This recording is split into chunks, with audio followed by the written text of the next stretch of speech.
हाँ होस्ट हो गया, Vishnukant Agarwal is host now. हाँ ठीक है। और कहाँ ठीक है। हाँ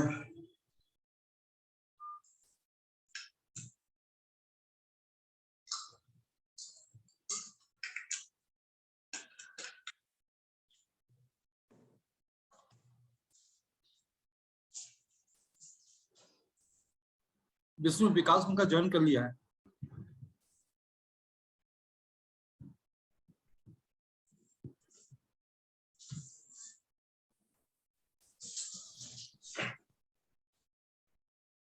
नमस्ते प्रमोद भैया।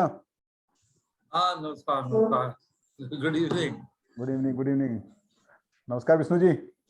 हाँ हाँ नमस्कार, नमस्कार विकास जी।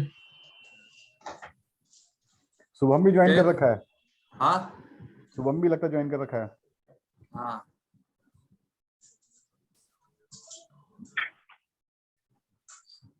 Good evening Shubham. Good evening, good evening.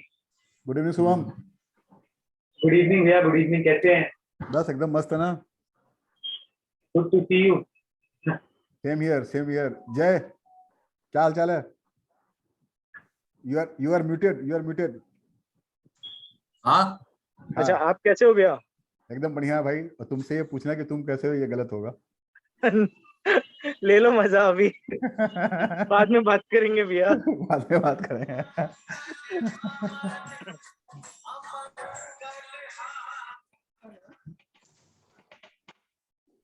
5:05 में स्टार्ट करते हैं। अपना पीपीटी चेक कर लेते हैं भैया। हाँ पीपीटी को चेक कर लेते हैं। हाँ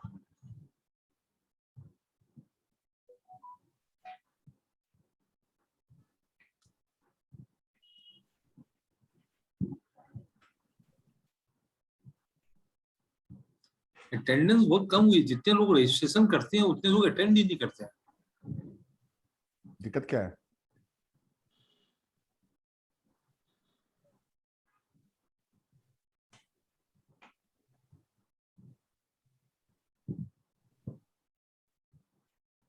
अभी तो स्टार्ट भी नहीं हुआ ना भैया। स्क्रीन दिख रहा ना? हाँ हाँ ठीक है।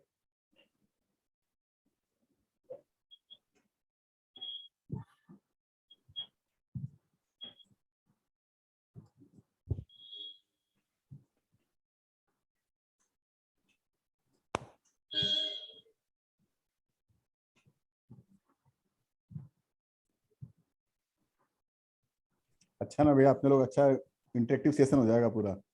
शुभम भी आ गया, जय भी है, हाँ तो इंटरेक्टिव सेशन हो जाएगा पूरा। शुभम हमारा इंडायरेक्ट टेस्ट कमेटी का चेयरमैन है।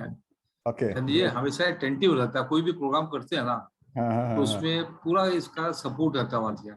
बिल्कुल बिल्कुल। कंट्रीब्यूशन जो ना होना चाहिए वो रहता है। खाली कन्वीनर से नहीं होता है। Great Shubham, great great going. Sir आप लोग से बस सपोर्ट मिलता है और क्या आप लोग को मिलता है कुछ? मेरा वॉइस क्रैक कर रहा है शुभम? अभी क्लियर है? हाँ, अभी ठीक है।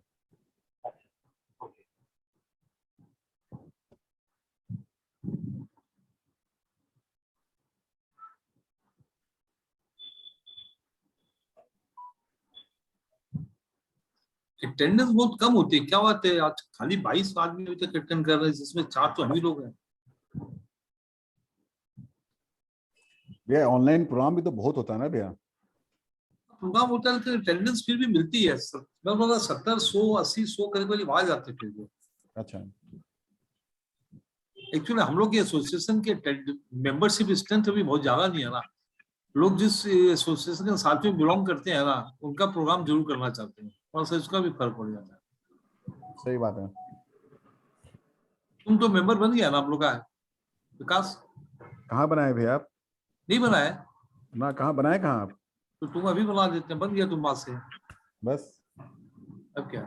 Done done. मुझे नहीं मालूम था। भैया को तो पैटर्न मेंबर बनाओ। हाँ हाँ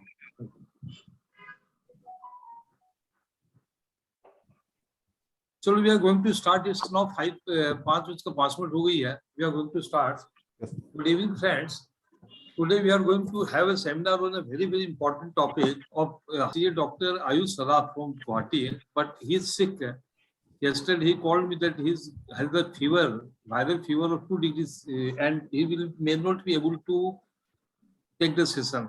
So at the last time I contacted Mr. Vikas Banka, very renowned practitioner in Calcutta so far as GST is concerned, and he remembers his one line introduction is that he remembers all the circulars, notifications, act by heart.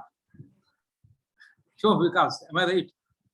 So, and it's so nice of him to have agreed to take this session at the very, very last time.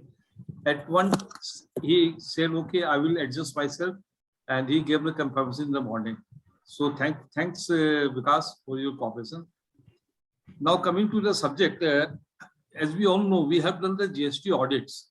We have filed form number 9 and 9C, and how technical it is, we all are aware of this thing. Departmental audit is covered under section 65 of the CGST Act, where the commissioner or any person authorized by him can take up the audits. And what is audit? It is defined under section 2 in bracket 13 of the CGST Act. Now, when coming to the technicalities, there are many issues in concern with the GST audit, like whether the notice issued by the assessing officer, this GST officers are valid or not. What is the periodicity for which they can do the audit, and what is the time frame? They can do the audit for 1 year, 2 years, 3 years at a go. There are so many issues. Then coming to the documents which they will, and there are so many technical issues. Just like हम लोग income tax में जब assessment कराते हैं, तो what are the issue of notices, points raised, उसके अंदर में जो आती है, उन सबों को हम लोग काफी डिटेल में स्टडी करते हैं, whether there is any loopholes there or not, any compliance issue, because those things at a later stage comes very handy to the SSC if there is any technical default in the notice or conduct of the audit. Now coming to the documentation, what is the approach of GST officers in conducting the audit? What kind of documents they can ask for? What are the issues they generally raise during the audit? And under which sections they can raise the penalties, any notices for non-compliance they can raise. So there are so many technical issues on which Mr. Vikas Banka, our speaker for today, will discuss all these issues. Now, without taking much time, I will request my co-convener. Before one thing, I would also like to state that just recently, Vikas Banka, in association with CA DS Agarwal and also Daya Shankar Agarwal, I think everybody must be knowing, he's from Calcutta also, and a very knowledgeable person so far as GST is concerned. And CA Dr. Ayush Saraf from Guwahati. They have published a book on GST compliances. हाँ 50 और बचाऊं 10-15 दिन में मेरा The book has been published by Taxman, and it has been instant hit, and the first lot has been sold out immediately.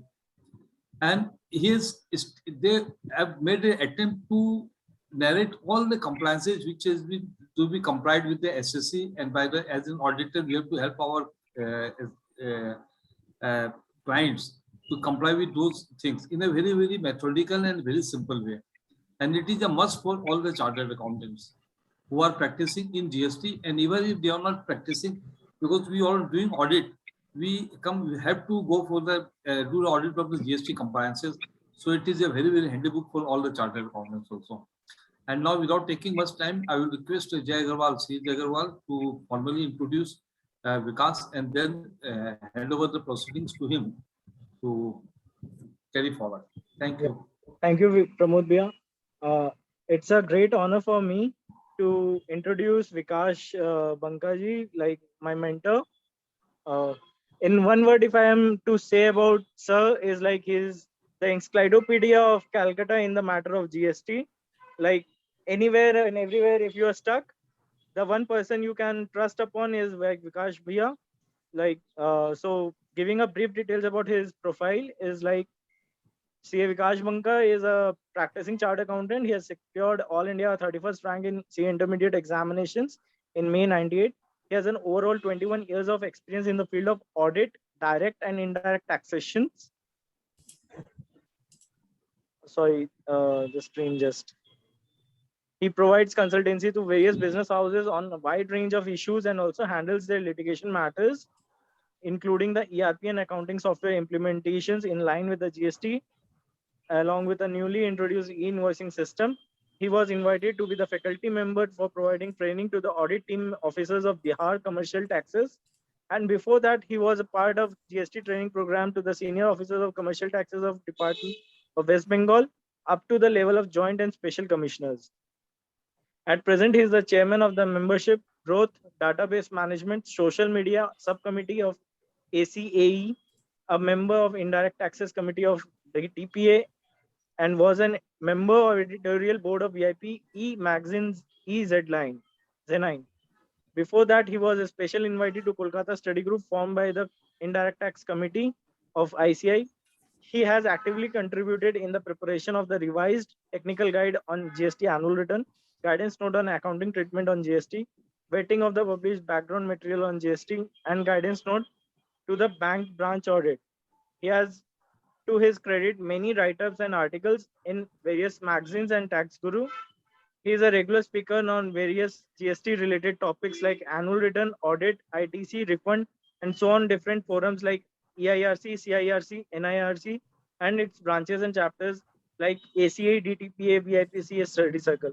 With that was a very small, like whatever words we use for sir is like less.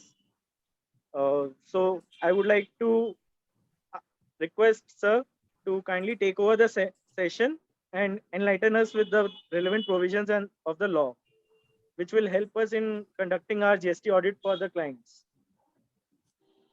Over to Vikash Bhaiya. Thank you, Jay. Thank you for nicely introducing me before the August audience. Good evening to my all dear professional colleagues, my senior professionals, my friends, my younger brother Jay, and Subham. Subham is there. And at the very outset, I tender my heartfelt gratitude to BVD Bagh Study Circle EIRC and its office bearer, Convener Pramod Bhaiya, Deputy Convener Agarwal Saab, and my younger brother Jay Agarwal, and its dignitaries of the study circle for giving me the opportunity to discuss the today topic, how to handle departmental GST audit. My dear friends, before I start, I would like to share few of my inner feelings with all of you. Pramod भैया ने सुबह मेरे को phone किया कि विकास ऐसा ऐसा बात है, आयुष कर नहीं पा रहा, 102 फीवर, क्या करें? Tania ji, kindly mute yourself.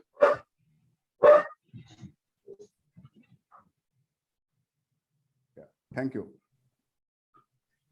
So in that time, Pramod भैया ने जब मेरे को बोला तो ठीक है कि मेरे को अपॉर्चुनिटी मिल रहा है, अनफॉर्चुनेट मतलब आयुष ज्वाइन नहीं कर पा रहा है, तो then I can join and I will definitely share my view along with all my professional colleagues.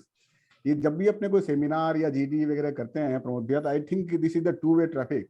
अपने हमेशा सर कुछ ना कुछ अपने शेयर करते हैं और सामने वाले से कुछ अपने लोगों को मिलता भी है जब अपने को टॉपिक को डिस्कशन करते हैं. और ये VCM में sir I request few of my professional colleagues kindly on their video so that we will feel that we are discussing on a single room, और अपने लोग आपस में डिस्कशन करते हुए ही टॉपिक को आगे की ओर बढ़ाएंगे. When we are talking about the GST, तो अपना एक मन में एक सीधी सी फर्स्ट एक क्वेश्चन आता है प्रमोद भैया, and Surana ji also here. नमस्कार सुराना जी. जब अपने सबसे पहले क्या दिमाग में आता है, GST में बहुत सारा प्रॉब्लम है. Am I right? एकदम भैया मेरा ये कहना है ना, GST में प्रॉब्लम नहीं है. आप 1961 में इनकम टैक्स आया था. Just I am comparing with GST with the income tax. आज क्या अपने को इनकम टैक्स पूरा समझ में आ गया है क्या? 1961 में आया था. नहीं, इनकम टैक्स तो ज्यादा कॉम्प्लिकेटेड है. तो जब सर कोई चीज और ज्यादा कॉम्प्लिकेटेड है तो फिर इसको कॉम्प्लिकेशन क्यों मान रहे हैं अपने? जब 61 से इनकम टैक्स आया हुआ है और जिस तरह से चेंजेस हर साल अपने बजट में आते हैं और उनको समझते समझते एक साल निकलता है, उसके बाद फिर से नए चेंजेस आ जाते हैं. कम से कम GST में हर 3 महीना, 6 महीना, 1 महीना के ड्यूरेशन पे मीटिंग होती है. उस मीटिंग में नॉर्मली प्रीवियस 1.5 ईयर से हम लोग देख रहे हैं कि maximum changes relating to the rates हो रही हैं, अदरवाइज लॉ में बहुत ज्यादा अमेंडमेंट नहीं हो रहा। या दिस ट्रू कि इनिशियल 2.5 years में लॉ में बहुत ज्यादा अमेंडमेंट्स हुए थे, बहुत ज्यादा सर्कुलर्स आए थे, नोटिफिकेशंस आए थे, which gives some confusion to the industry, trade as well as professionals. But now since last 2 years, you all will appreciate that GST is more or less settled down. आज की date में कोई अगर बोलता है कि जीएसटी में problem है, तो उनसे भाई साहब से जब हम लोग बात करते हैं, भाई साहब जीएसटी में क्या प्रॉब्लम है, तो नहीं जीएसटी में बहुत प्रॉब्लम है। अरे भाई साहब बताइए तो सही क्या प्रॉब्लम है। देन ही सेड कि नहीं मेरा तो जीएसटी नंबर ही नहीं है। जिनके जीएसटी नंबर नहीं है उनको ही जीएसटी में प्रॉब्लम है। अदरवाइज सर मेरे को एक बात बताइए, बिजनेस पॉइंट ऑफ व्यू से सोचिए, पहले अपने कंप्लाई करते थे वैट को, कंप्लाई करते थे एक्साइज को, कंप्लाई करते थे सर्विस टैक्स को, ऑक्ट्राई को। There are so many of compliances we have to do on the annual basis, monthly basis, quarterly basis. Now we have to comply only the GST portion. और GST portion में this is the true that this is the timeline binding that we have to file GSTR1 by the 13th or 11th as the case may be, and by the 20th of the upcoming month GSTR3 भी। तो 2 return ये अपने को लगाने पड़ते हैं, और फिर एक एनुअल रिटर्न GSTR99C एप्लीकेबिलिटी है तो वो अपने को लगाना पड़ता है। 5 करोड़ से नीचे वाले के लिए QRMP का स्कीम गवर्नमेंट ने ऑलरेडी दे रखा है। तो सो फार आई अंडरस्टैंड कि ये जो कंप्लायंस है नो डाउट थोड़ा बहुत हैट्रिक जरूर है, but compare to previous regime में, विष्णु भैया आप मेरे को कंफर्म करेंगे if I am wrong, if I am right, कि ये क्या पहले रिजीम से अगर करंट रिजीम को अपने कंपेयर करें तो विच वन इज बेटर? हाँ, कंप्लाई नहीं करना है, मेरे को टैक्स ही नहीं भरना है, मेरे को बुक्स ऑफ अकाउंट्स ही नहीं मेंटेन करना है, तो फिर तो प्रॉब्लम आनी ही है। Am I right, Vishnu bhaiya? And I request all the audience kindly be participate. सही बात है। नहीं तो पता चलेगा कि मैं रूम में अकेला अकेला बात कर रहा हूँ और कोई कुछ बोल ही नहीं रहा, तो मेरे को थोड़ा मतलब अकेला अकेला सा फीलिंग होगा। साथ साथ कुछ ना कुछ लोग बोलते रहेंगे तो लगेगा नहीं चलो अपने आपस में बात कर रहे हैं। और next 2 hours I request and I feel that this will be much better of the way of the deliberation. That 2 hours we will interact. अब तो लोग बातचीत करेंगे टॉपिक पे, जो अपने जो टॉपिक की बात चल रही है अपने उस पर डिस्कशन करते चलेंगे, राइट? विकास, जहां तक मैं समझता हूँ, जो मेरा एक्सपीरियंस रहा है, क्रक्स ऑफ द जीएसटी जो अभी तक हम लोग कर रहे हैं, रादर देन रेट एप्लीकेशन, ये जितनी प्रॉब्लम आती है, ये प्रॉब्लम आ रही है अपने लोगों को GST 2A 2B and GST का इनपुट रिकॉन्सिलेशन का। That is the major problem जो कि आज के दिन में है। एंड सरप्राइज तो आज के दिन में देखा जाए तो बहुत हद तक ये हो गया है। If we comply with the law properly, GSTR1 file करते हैं, उसके बेसिस पे GSTR3 भी बन जाता है। नाउ GSTR3 अगर मेरा अकाउंट्स अगर प्रॉपर है एंड GSTR1 अगर नेचुरली इट विल बी, आज सब सिस्टम ओरिएंटेड हो गया, वेदर इट इज टैली और डिजी और एनी अदर सॉफ्टवेयर, सबसे डायरेक्टली रिपोर्ट निकलती है कि GSTR1 आप फाइल कर दीजिए। तो बेसिक हमारे जो कैप्चरिंग है, वाउचर कैप्चरिंग जिसको बोलते हैं, and proper classification of the rates in the system, ये अगर प्रॉपर हो जाता तो मेरे ख्याल से सफाई साइड की हमारी 100% क्या 90% प्रॉब्लम खत्म हो जाती है। करेक्ट इश्यूज रहती है यहाँ पर बेसिकली, क्रेडिट नोट सबका, डेबिट नोट सबका, वो इशू थोड़े बहुत रहते हैं जो रहेंगे, but then this can be handle also if we comply with the law properly and we follow, we are very much, क्या उसको बोला जाए कि आपने जो बोलते हैं सिस्टमैटिक है एंड डिसिप्लिन है, तो इससे प्रॉब्लम भी आती है। यस, हाँ, 2A 2B के साथ में भी प्रॉब्लम आती है, लेकिन मैंने कई क्लाइंटों को करवाया है कि मेरा 2A एंड 2B अगर मैं इसकी जो है, मैं अगर इसे अकाउंटिंग सिस्टम के साथ में अगर कर लूँ, मैं कॉन्फ़िगर कर लूँ, तो मेरा ऑटो रिकॉन्सिलेशन भी होता है इसके अंदर में। हर महीने में मेरा ऑटो रिकॉन्सिलेशन होता है, and then the third parties की your credit ledger cash ledger is totally reconciled with the books of accounts on month to month basis. As a professional अगर हम इस काम को कर लेते हैं तो मेरे ख्याल से ऑडिट के अंदर में जो आते हैं वो लोग वेरिफिकेशन करने के लिए, वो उस चीज पर चेक करते हैं उनको what is the input ledger क्या है। ये हुआ कंप्लायंस पार्ट। बाकी फॉलो अप अपने जो अपने लॉ पॉइंट है वो अलग चीज है कि लॉफुली हमने सही लिया गलत लिया, डेट इज अनदर इशू, लेकिन कंप्लायंस इसके अंदर हमने देखा कि काफी इजी हो जाता है। Correct the crux of your entire speech is that we have to be disciplined, we have to be maintain our books of accounts on time, then there is no issue. अगर अपने discipline ही नहीं है, इस महीना का entry अगले महीना का एंट्री और तीसरे महीना और 2B को रिकंसिलिएशन नहीं कर रहे हैं, तो definitely there will be a problem. So when we are talking about that is, yes, we are disciplined, If you are disciplined, then there is no problem in the new law of GST. Otherwise, definitely yes. ठीक है ना? Now coming back to our topic audit. जब अपने audit में बात करते हैं तो एक अपने जब डिपार्टमेंटल एक इंटीमेशन आता है अपने पास, एक नोटिस आती है कि अंडर सेक्शन 65 में your books of accounts is being selected या you are being selected for the purpose of the CGST audit, तो उस केस में अपने लोगों को लगता है यार ये क्या एक नया ऑडिट आ गया। पहले एक ऑडिट अपने चार्टर्ड अकाउंटेंट से ऑडिट करा रहे थे, फिर एक अपने एक डिपार्टमेंट अब ऑडिट करेगा, डिपार्टमेंट ऑडिट करने के बाद में स्पेशल ऑडिट भी हो सकती है, एजी ऑडिट भी हो सकती है। ये कितनी ऑडिट्स अपने को फेस करनी है, ये एक माइंडसेट आता है। My dear friends, I would like to highlight over here is section 65 is nothing new under the GST law. It was very well embedded in service tax law and excise. Service and excise में पहले से ये provision था कि अपने लोगों को audit करानी पड़ेगी बाय द डिपार्टमेंटल ऑफिसर्स। तो देखिए सर, अपने जब जीएसटी ऑडिट की बात करते हैं या जीएसटी लॉ की बात करते हैं, GST law is nothing but the mixture of excise, service tax and VAT. उसकी खिचड़ी है सर ये। आपके सारे प्रोविजन आप देखिए, जीएसटी के जितने भी प्रोविजंस हैं मोर और लेस इसी तीनों लॉ को बेसिकली बेस करके कंपाइल किया हुआ। आप एक बार खाली ध्यान से देखिए, आपको वही मिलेगा। तो सेक्शन 65 भी जो है ये भी अपना service tax and excise era से ही बोरो किया हुआ सेक्शन 65 है, वहां पे भी ऑडिट होती है। Let us move ahead how to handle the departmental audit one by one. Screen मेरी विजिबल है ना? Yes, very much visible. Yes. एक दो पार्टिसिपेंट्स और अपना वीडियो ऑन कर सकते हैं इफ दे आर कंफर्टेबल। तो it will like that we are sitting beside us, तो अपने लोग डिस्कशन भी कर सकते हैं फर्दर, राइट? जब अपने ऑडिट की बात करते हैं ना, तो ऑडिट काफी, जो प्रमोद भैया ने भी पॉइंट आउट किया था, it was very well defined under section 2(13) of the CGST/SGST act, right? यहाँ पे अपने लोग जब देखते हैं ऑडिट का जो पैरामीटर देखते हैं, my dear friends, focus on the 4 pillars of the audit. यहाँ पे क्या बोल रहा है देखिए, मैं आपको पढ़ के हुआ डेफिनेशन सुनाता हूँ। Audit means the examination of records, written documents maintained or furnished by the registered person under this act or the rules blah blah blah. Verify the correctness of turnover declared, number 1, taxes paid, number 2, refund claim, number 3, and credit availed. My dear friends, just let me know, GST में अपने लोगों को ये 4 pillar के अलावा और कोई 4th pillar है जहां पे रेवेन्यू लीकेज हो? ये 4 pillar I am repeating.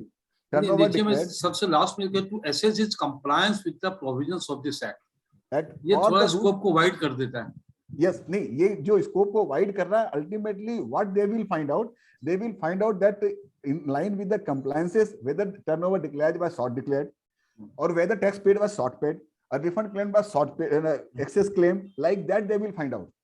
But the pillar of the audit will be remain 4। That is so.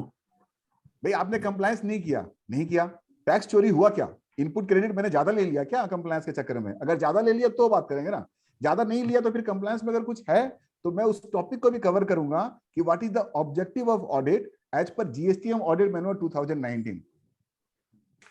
ये अपने मन में जो भय रहता है ना कि प्रमोद, अगर आपको याद होगा, विष्णु आपको भी याद होगा, आज से 2 साल 2.5 साल पहले ना एक व्हाट्सएप पे एक रन हुआ था कि अगर आपने ऑफिस के बाहर में GSTI नंबर नहीं लगाया है तो ऑफिसर आपके ऊपर में 50,000 की पेनल्टी लगा देंगे, 25,000 प्लस 25,000 अंडर सेक्शन 125।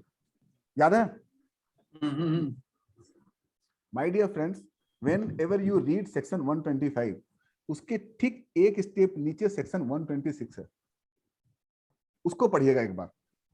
अगर वो 125 की बात करता है तो 126 भी पढ़िएगा एक बार, ठीक है ना? Then we will talk about the compliances. ये पार्ट भी मैं कवर करूंगा, मैं सेक्शन 126 भी पढ़ के सुनाऊंगा क्योंकि ये बहुत यूजफुल है whenever we used to go through the audit procedure by the department, ठीक है ना? 2 चीज अपने लोग कवर करेंगे, mind it. 1, objective the audit by the department. 2, अगर नन कंप्लायंसेस किसी का हुआ है और उस नन कंप्लायंसेस के चलते आपका कोई टैक्स इवेजन नहीं है या टैक्स का शॉर्ट पेमेंट नहीं है, तो डिपार्टमेंट क्या कर सकता है, what we can save ourselves, right? अब जब GST ऑडिट जब आपकी अलॉट हो गई, करेक्ट है, तो जीएसटी ऑडिट अलॉट होने के बाद प्रोसीजर क्या होगा, हाउ वी कैन मूव, वो लोग करते क्या है, डिपार्टमेंट क्या करेगा। डिपार्टमेंट सबसे पहले क्या करेगा, आपका जीएसटीआर 9 और 9C को लेगा जो आपने फाइल किया है, और आपका बुक्स ऑफ अकाउंट के साथ में उसको क्रॉस चेक करेगा, वेरीफाई करेगा। मतलब हम लोगों ने 9/9C फाइल किया था। 9/9C किस बेस पे फाइल किया था, रिटर्न वर्सेस बुक्स मिला के किया था, है ना। अब रिटर्न वर्सेस बुक्स का रिटर्न की समरी या बुक्स की समरी अपनी जीएसटीआर 9/9C में जा चुकी है। नाउ दे विल री-वेरीफाई कि whatever GSTR 9/9C was filed, whether that is correct or not. Correct है ना। जब ये वेरीफाई करेंगे, उनका एम क्या होगा कि आपने टर्नओवर जो डिक्लेयर किया है वो शॉर्ट डिक्लेयर तो नहीं है, टैक्स पेड जो किया वो तो शॉर्ट नहीं है, रिफंड क्लेम किया, एक्सेस क्लेम तो नहीं किया है, या क्रेडिट जो अवेल किया आईटीसी की वो आपने कम बेसी तो नहीं किया। ज्यादा होगा तो आपको पकड़ेंगे, कम होगा तो कुछ नहीं बोलेंगे, उनके क्या जा रहा है। करेक्ट है ना। करेक्ट। तो अपना 4 pillar, please remember the 4 pillars. कोई भी अपना इसमें प्लीज चैट बॉक्स में डालिए 4 पिलर मैंने क्या बोला, मैं स्क्रीन हटा रहा हूं। तो 4 पिलर एकदम रिमेंबर रखिए, तब अपने लोगों को मजा आएगा जीएसटी ऑडिट को समझने में। एक एक दो दो करके भी डाल देंगे तो 4 हो जाएगा सर, करेक्ट है ना। नाउ मैंने अभी आपको क्या बताया सर कि जीएसटीआर 9 और 9C से वो गो थ्रू होंगे and they will reconcile the GSTR 9/9C with your books of accounts, right. तो let us have a look on GSTR 9। 5 से 10 मिनट में लूंगा आप लोग का 9/9C को डिस्कस करने के लिए। सो आपको एक बेसिक आइडिया 9/9C का रिकॉल अगर हो जाएगा, then we will easily able to understand the procedure of GST audit by the department. पहला आपने देखिए, जब जीएसटीआर 9 को देखते हैं, it was divided into the 6 part. पहला क्या था सर, बेसिक डिटेल था, जीएसटीआई नंबर, एसएससी का नाम, ये सब पहले डिटेल थे। सेकंड देखिए लाइबिलिटी पार्ट था, पार्ट 2 टेबल नंबर 4+5। ये 4+5 क्या मांग रहा था सर आपसे, टर्नओवर डिक्लेयर्ड मांग रहा था और करस्पॉन्डिंग टैक्स मांग रहा था। What was the difference in table number 4 and 5? Table number 4 was where you have to pay the tax or the taxable amount will declare in table number 4, and in table number 5 where the tax is not required to be paid. ये difference table 4 और 5 में था, right. जब अपने part 3 में आते हैं तो टेबल नंबर 6, 7, 8 ये 3 टेबल है वहां पे। 6 नंबर में इनपुट टैक्स क्रेडिट का, 7 नंबर रिवर्सल का, 8 नंबर का 8A वर्सेस टेबल 6 का मिसमैच, करेक्ट। पार्ट 4 क्या था, पार्ट 4 था टेबल नंबर 9 टैक्स पेमेंट का।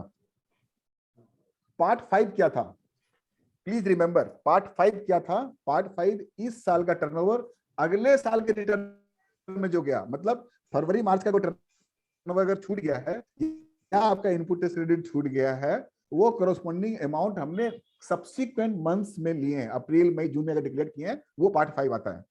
प्रमोद भैया एक चीज मेरे को बताइए, अपने लोग अभी क्या करते हैं, रिटर्न में मान लीजिए जनवरी का फिगर है, हमने से एग्जांपल इनपुट का है या आउटपुट टैक्स का है, हमने लेना भूल गए, जनवरी का छोड़ दिया, राइट। आउटपुट टैक्स मैंने कम दिखाया, तो उसको हम लोग सब्सिक्वेंट मंथ में कवर कर लेते हैं। कौन बोला सर आपको कर सकते हैं, कौन बोला? सप्लीमेंट्री डिटेल करके लिखा हुआ है ना कहीं पर शायद रिटर्न के अंदर में, सप्लीमेंट्री करके।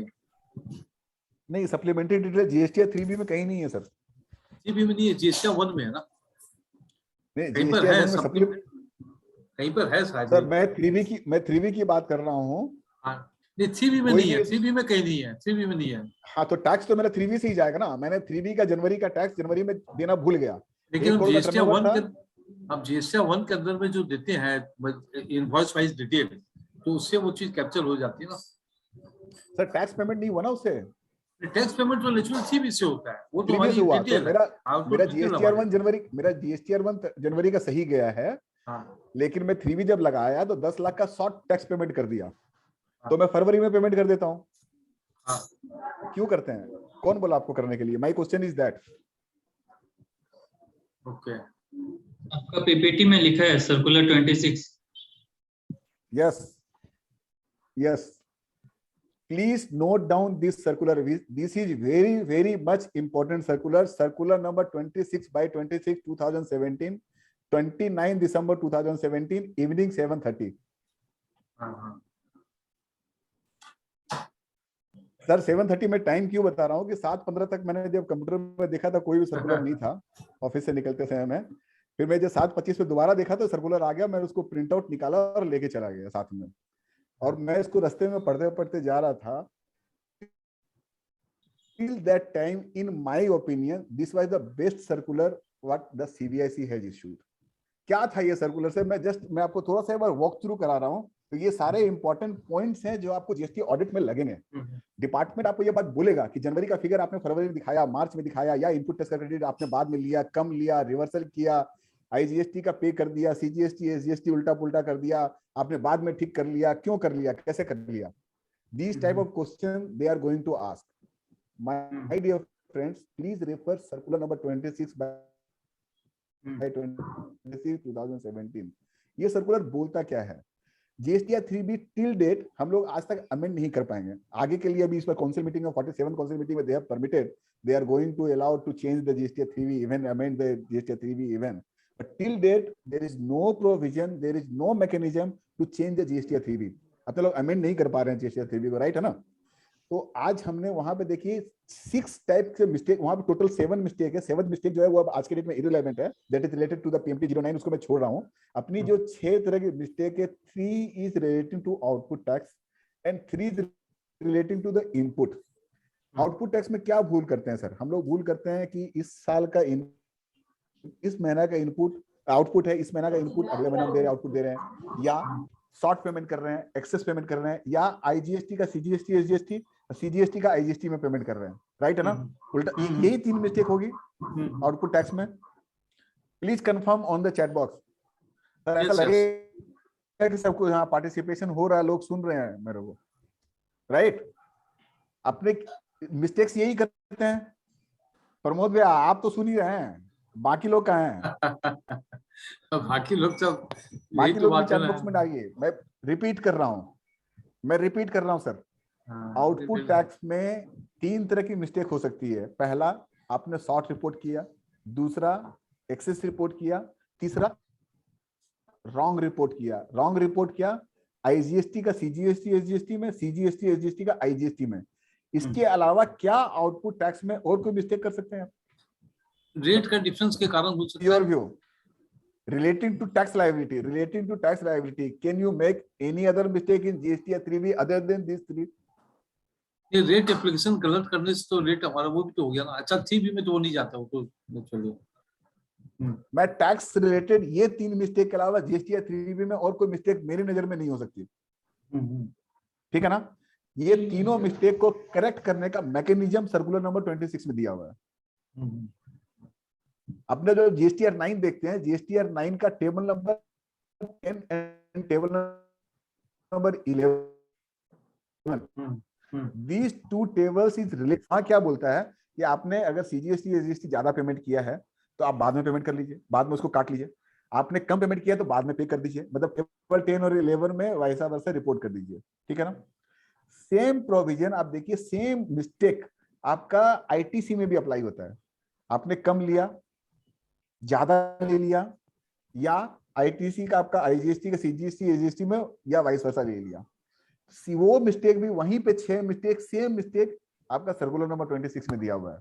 Now why I have discussed this circular number 26, department का एक स्टैंड है, वो ये मानते हैं कि ये आपने गलत किया है। ये प्री एजम्पशन रहता है उनका। Are you getting my point?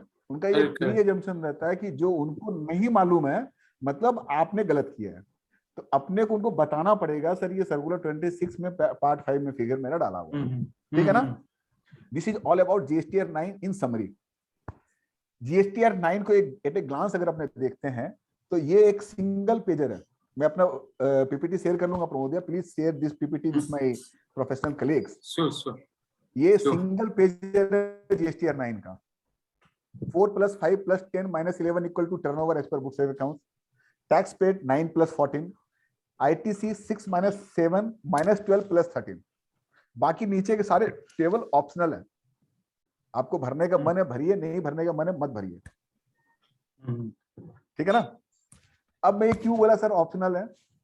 My dear friends, अपने क्या हुआ जब जीएसटीआर 9 फर्स्ट आया ना, तो काफी डिस्कशंस हो रहे थे, कैसे फिलअप करें, कैसे नहीं भर हो रहा है, ये फिगर कहाँ से लाएं, वो फिगर कहाँ से लाएं. Then department come up with the one notification.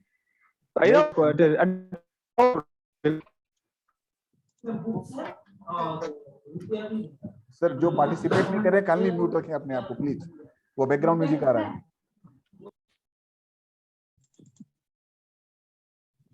Right, coming back to my topic, when we are talking about changes and conditional and absolute optional options in GSTR 9, my dear friends, जब अपने लोग GSTR 9 को properly read out करके इसको file नहीं कर पा रहे थे due to some technical issues in portal, along with the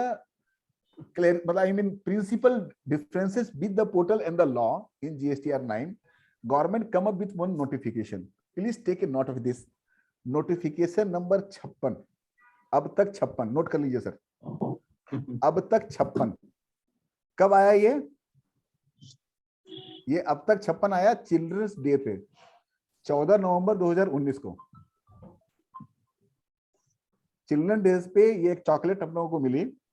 On that basis there are several tables in GSTR 9.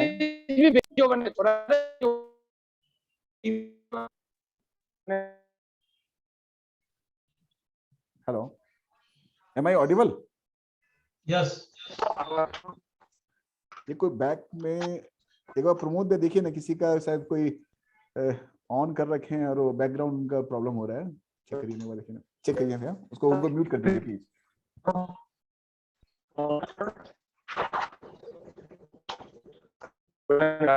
Pankaj Bagora जी का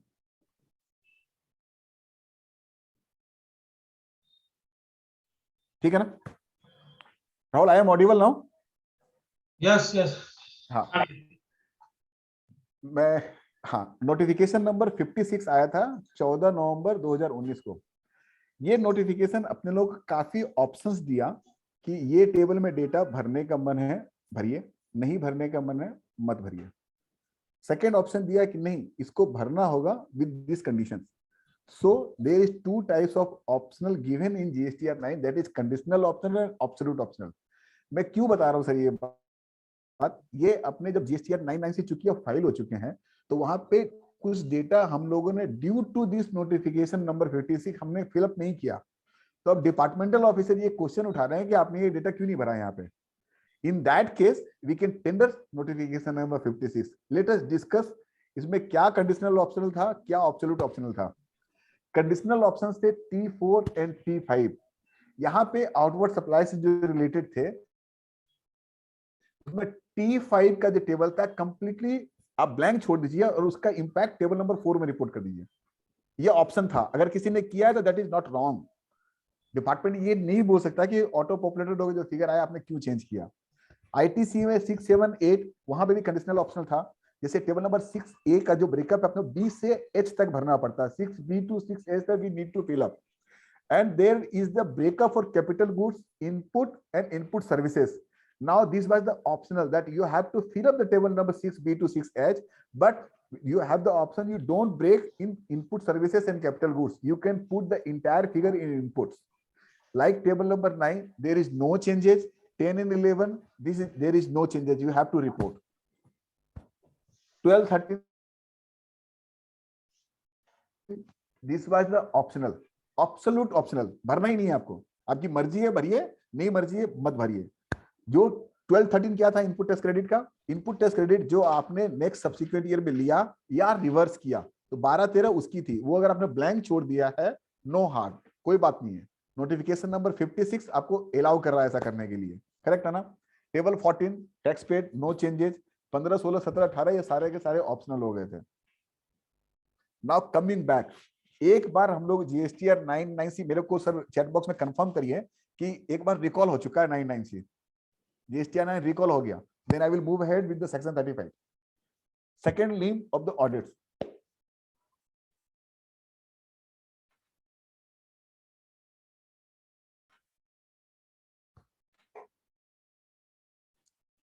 कोई आंसर नहीं डाल रहे हैं. मैं फिर से 9 में आ जाऊंगा. फिर 2 जन के थम्स अप आए हैं। मेरे को लग रहा है 56 तो फिर से जीएसटी 99 से बोलना पड़ेगा मेरे को।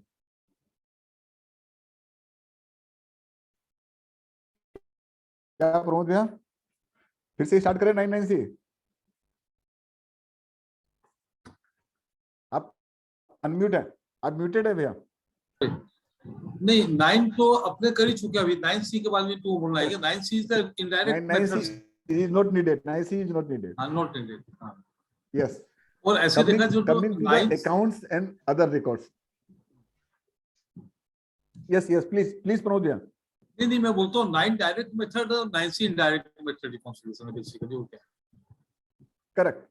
Correct. Coming to the second limb of the audit. एक बार 99C आपने अगर गो थ्रू कर लिया क्लाइंट का और सारा आपने एक बार प्री एज्यूम करते हैं कि सारा सही फाइल है। अगर सही फाइल है तो अपने लोगों को कोई बात नहीं है, लेकिन ये प्री एजम्पशन 99% केसेस में गलत हो जा रहा है। मैक्सिमम लोगों के 99C गलत फाइल हुए हैं। इन दैट केस अगर 99C में कोई मिस्टेक है उसको ट्रैक डाउन करके उसका रिकंसिलिएशन बना लीजिए before submitting the documents before the GST authorities. ये रिको आपके पास में रहना चाहिए in hand. Please take a note of it. आपका 99C जो करेक्ट फाइल होना चाहिए था उसके साथ में अकाउंट्स एंड अदर रिकॉर्ड्स को रिकंसाइल कर लीजिए। आपके other accounts and other records का मीनिंग क्या? Under section 35 of the CGST act read with rule 56 वहां पे सारे डॉक्यूमेंट्स की लिस्ट है, क्या क्या डॉक्यूमेंट्स आपको बनाने हैं। Like production register, inward outward goods और supply register, stock goods, input output, such other documents as may be prescribe. इसके साथ में इसको रिकंसाइल कर लीजिए। If everything is okay then I will move towards the issues with the audits. ये audit जो आपकी हो रही है, प्रमोद भैया ने बहुत राइटली पॉइंट आउट किया था, ये ऑडिट जो अपनी हो रही है अंडर सेक्शन 65 में हो रही है, ठीक है ना। सेक्शन 65 में द कमिश्नर और any officer authorised by him by way of general or specific order may undertake audit of any registered person or for such period at such frequency. My dear friends, जब यहाँ पे any registered person बोल रहा है तो क्या एक unregistered person का ऑडिट हो? 20 करोड़ का टर्नओवर, रजिस्ट्रेशन नहीं लिया, टेक्निकली सेक्शन करने तो नहीं हो सकता because is not a registered person. पर लेकिन स्पेसिफिक ऑर्डर लिखा हुआ है तो स्पेसिफिक ऑर्डर, हाँ स्पेसिफिक ऑर्डर का मतलब तो स्पेसिफिक ऑर्डर हुआ। परफेक्ट। अब यहाँ पे कैच है, यहाँ टर्नओवर 20 करोड़ रुपया का है, राइट, टैक्सेबल है, और section by virtue of section 22 क्या बोल रहा है कि if a person is liable to be take registration he will treated as a registered person. Correct sir. My dear friends, यहाँ पे गैप है। 30 डेज की जो टाइम लिमिट अलाउ होती है ना, आपको आज मान लीजिए आपका 20 लाख या 40 लाख इस द केस में भी जो टाइम लिमिट अगर अलाउ होती है उससे अंदर में ही आप रजिस्टर्ड पर्सन के डेफिनेशन में फॉल कर रहे हैं। liable to be registered under the GST law and applied within 30 days, then only you are registered person. If you have not applied within the 30 days, then you become taxable person. तो एक unregistered person जिसका 30 days cross हो चुका है उसका GST audit नहीं होगा under section 65, ठीक है।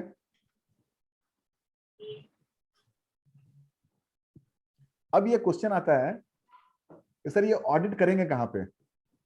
हावड़ा ब्रिज पे,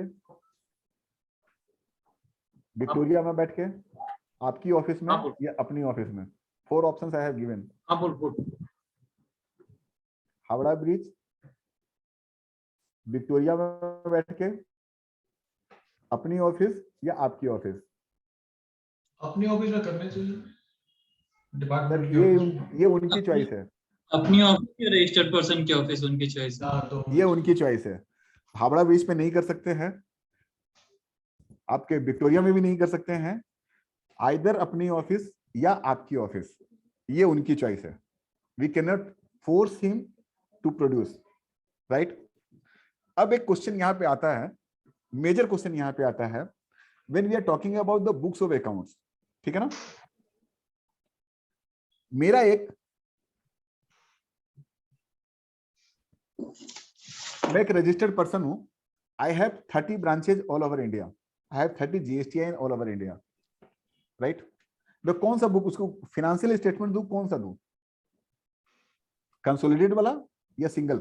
नहीं, मेरे ख्याल से सिंगल जाएगा ही, क्योंकि हमारी जो ऑडिट होती है तो हर जगह का रजिस्ट्रेशन अलग अलग है, तो ऑडिट भी जो होगी वो तो each and every GST number के हिसाब से होगी ना। तो अगर कलकत्ता में, बॉम्बे में है, तो कलकत्ता वाला जो GST officer can he ask for the books of accounts Mumbai? I don't think he can ask for Mumbai normal circumstances में। सर इसमें थोड़ा टेक्निकल पॉइंट है, लेट अस डिस्कस। मेरे पास में ऑडिटेड बुक्स ऑफ अकाउंट्स कौन सा है, ब्रांच का ब्रांच वाइज ऑडिटेड है या कंसोलिडेटेड है? जनरली सब ले लो, ले लो।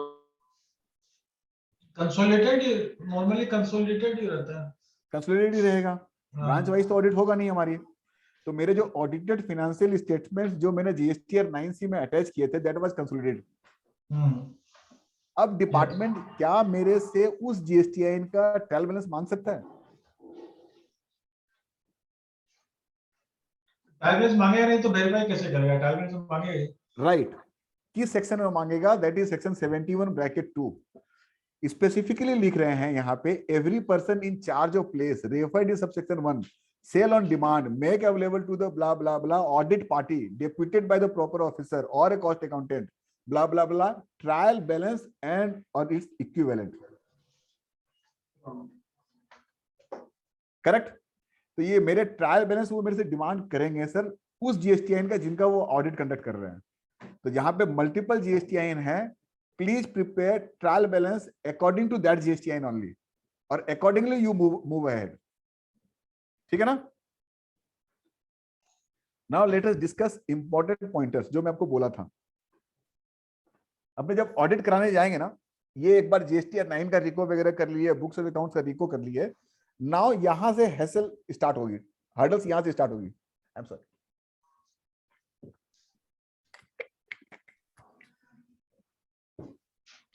वो outward supply versus GSTR 1 versus books versus GSTR 3B versus e way bill versus ई-इनवॉइस।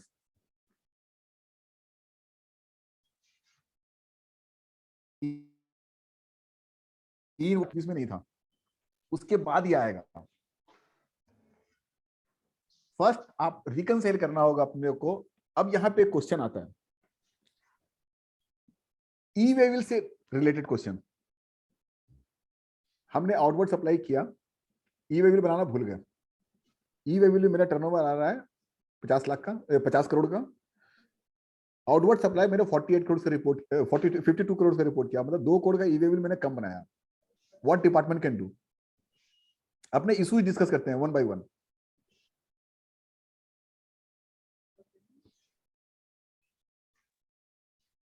Please participate, my dear friends, please participate.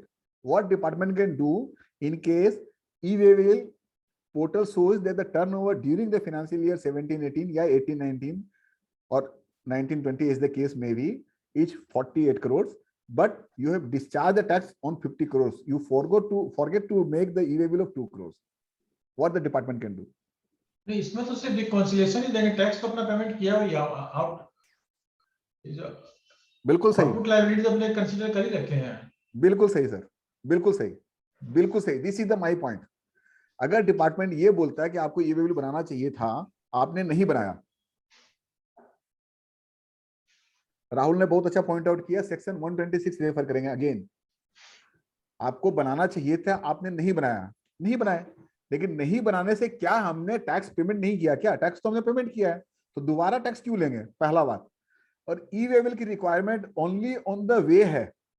Once goods is rest to the your destination and that transaction is recorded in your books of accounts, there is no question of levying penalty under section 122 या section 129 के implication नहीं आएगा once it is reached to the destination और आपने उसका due tax discharge कर दिया है। ठीक है ना? This is the one of the issue. Now जब 3B के साथ में हम बुक्स को मिलाते हैं, वहां पे मिसमैच है। हमने GSTR 9 से अगर उसका टैक्स पे कर दिया है शॉर्ट पेमेंट का, तो वो रिको आपको रखना पड़ेगा। ये कंप्लीट जो ऑडिट का जो प्रोसीजर है all depends on the reconciliation between the different part of the GST, right. Secondly में आते हैं इनवर्ट सप्लाई जीएसटीआर 3B। अब यहाँ पे क्वेश्चन आता है GSTR 2A versus GSTR 2B। तो 2B सर अभी 3 साल की नॉर्मली ऑडिट हो रही है, 17, 18, 18, 19, 19, 20। ये 3 साल में 2B नहीं था। 2B स्टार्ट हुआ 1 जनवरी 22 से। तो पहले के सालों में 2B का रिकंसिलिएशन की कोई रिक्वायरमेंट नहीं है, ये आगे जाके काम आएगा। आज अभी 3 साल में 2O का रिकंसिलिएशन है। अब ये क्वेश्चन आता है कि भाई 2A में फिगर कम बेसी है तो क्या करें, that I will discuss later on, उसकी अलग सेपरेट मैंने क्वेश्चन रखा है। अब एक सेकेंड रिक्वायरमेंट ऐसी आती है कि हमने गुड्स परचेज किया था, उसका ई वे बिल नहीं बना हुआ है, तो क्या मेरा इनपुट डिनाई होगा? नहीं होना चाहिए, क्योंकि वो जो कंप्लायंस जहाँ पर conditions of the input tax credit है वहां पर ई वे बिल का कोई मेंशन नहीं है सेक्शन 17 के अंदर में। हमारे पास में टैक्सेबल इनवॉइस होना चाहिए, गुड्स रिसीव होना चाहिए और बाकी जो टैक्स पेमेंट होना चाहिए 2000 रुपए। अच्छा, इसमें जो इनवॉइस रिसीव होना चाहिए प्रमोद भैया, उसमें हाँ। सिग्नेचर छुटे हुए हैं, नीचे में किसी का सिग्नेचर नहीं है। तो मेरे ख्याल से तो इनकम्प्लीट हो गया ना अभी बात, आपके ख्याल से ये इनकम्प्लीट हो गया? कंप्लीट हुआ, क्योंकि उसमें भी लिखा हुआ कि इनवॉइस के अंदर में it has to be signed by the authorised person. अच्छा, फिर नहीं किया, साइन छूट गया उसका? डिफेक्टिव तो हो गया, इनवॉइस तो डिफेक्टिव हो गया, बात है। इनवॉइस डिफेक्टिव हो गया, इसलिए आपका आईटीसी नहीं मिलेगा। नहीं, अब वो तो मैं नहीं बता पाऊंगा, उसके लिए तुम ज्यादा टेक्निकल पर्सन है, कोई नोटिफिकेशन सर्कुलर आ गया हो उसके बेसिस पर तो बात लगा। मतलब डिस्क्लेमर नहीं ले रहे हैं, डिस्क्लेमर आप नहीं ले रहे हैं। लेकिन ऐड के हिसाब से बोले तो it has to be signed, without signature कोई चीज कंप्लीट होती नहीं है। नहीं, विकास जी, अगर मान लीजिए मैंने जीएसटीआर 1 में जो सप्लायर एंट्री कर रखा है, हाँ, और मैंने उसका पेमेंट किया तो क्रेडिट क्यों नहीं मिलेगा हमको? Right. अगर बिल में Sir, टेक्निकल डिफेक्ट भी है। नोट डाउन कीजिए सर, नोट डाउन कीजिए रूल 36 सब रूल 2। आपके इनवॉइस में सिग्नेचर नहीं है तो आपको इनपुट टैक्स क्रेडिट रूल 36 सब रूल 2 दिलाएगा, क्योंकि प्रमोद भैया डिपार्टमेंट के साइड में जाके मिल गए हैं, ये बोलते हैं सिग्नेचर नहीं है तो इनकम्प्लीट है। रूल 36 सब रूल 2 क्या बोलता है कि आपका इनवॉइस में सारे डिटेल्स होने चाहिए, लेकिन provided that if the said document does not contain all the specified particulars but contain the details of the amount of the tax charge, number 1, description of goods or services, total value of supply of goods or services or both, GSTI number of the supplier and recipient, place of supply in case of interstate supply, input tax credit may be availed by the such registered person. Means 5 mandate जो आपके हैं credit लेने के, ये 5 चीज अगर वहां है, मतलब रेसिपिएंट का, सप्लायर का जीएसटीआई नंबर, उसका taxable value, inter state, intra state, आपका ये 5 आइटम अगर वहां है तो आपका क्रेडिट डिनाई नहीं होगा, merely on the basis of the signature. Rule 36 सब रूल 2 का प्रोवाइजो, ठीक है ना सर? मैं ये सब डिस्कशन जो कर रहा हूँ ये टोटल प्रैक्टिकल इश्यूज हैं। ये जब लोग ऑडिट्स में आते हैं, इनवॉइस में सिग्नेचर नहीं देखा या कोई कंप्लायंस नहीं देखा, डेट नहीं देखा, इनवॉइस नंबर नहीं देखा, तो दे यूज टू कि भाई इसका तो क्रेडिट नहीं देंगे, देन गो थ्रू रूल।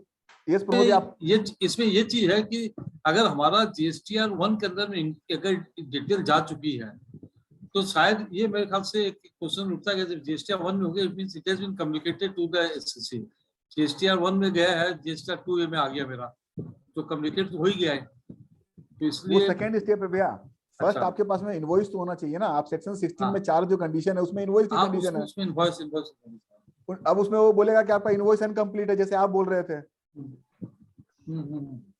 तो वो बोलेगा हम आपको इनपुट नहीं देंगे, आपका इनवॉइस इनवैलिड है।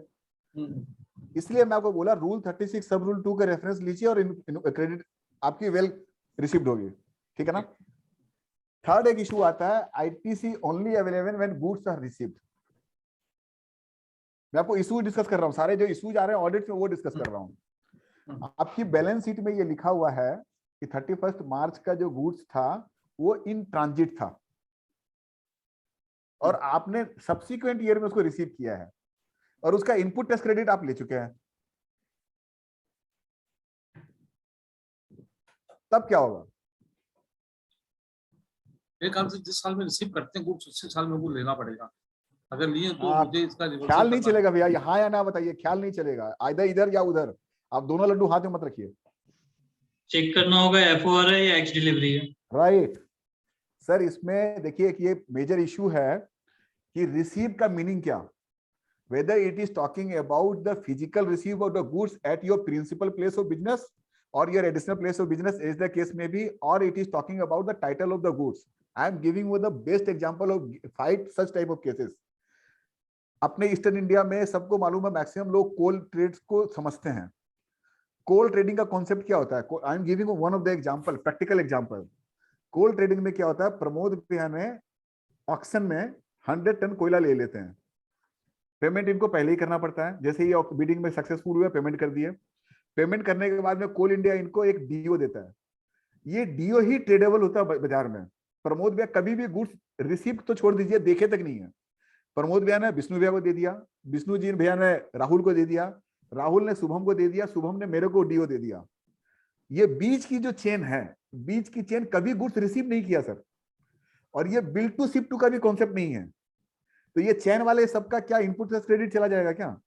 मान नहीं जाएगा, क्योंकि डिलीवरी तो हमको मिल चुकी है, इफेक्टिव डिलीवरी मिल चुकी है by issue of DO. By issue of the do.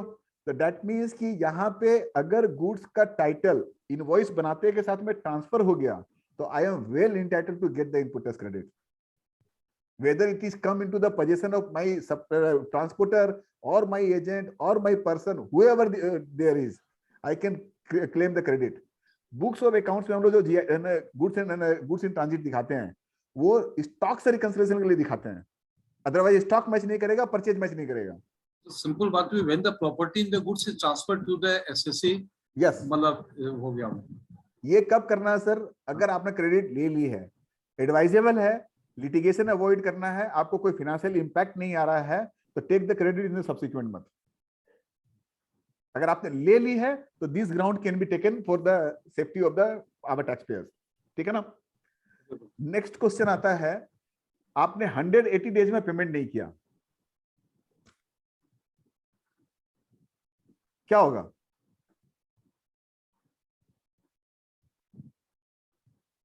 Technically reverse करना पड़ेगा, आईटीसी रिवर्स करना पड़ेगा। लेकिन अगर हमारा डेफर्ड पेमेंट सिस्टम पर तब क्या होगा? Yes, this is the one of the example.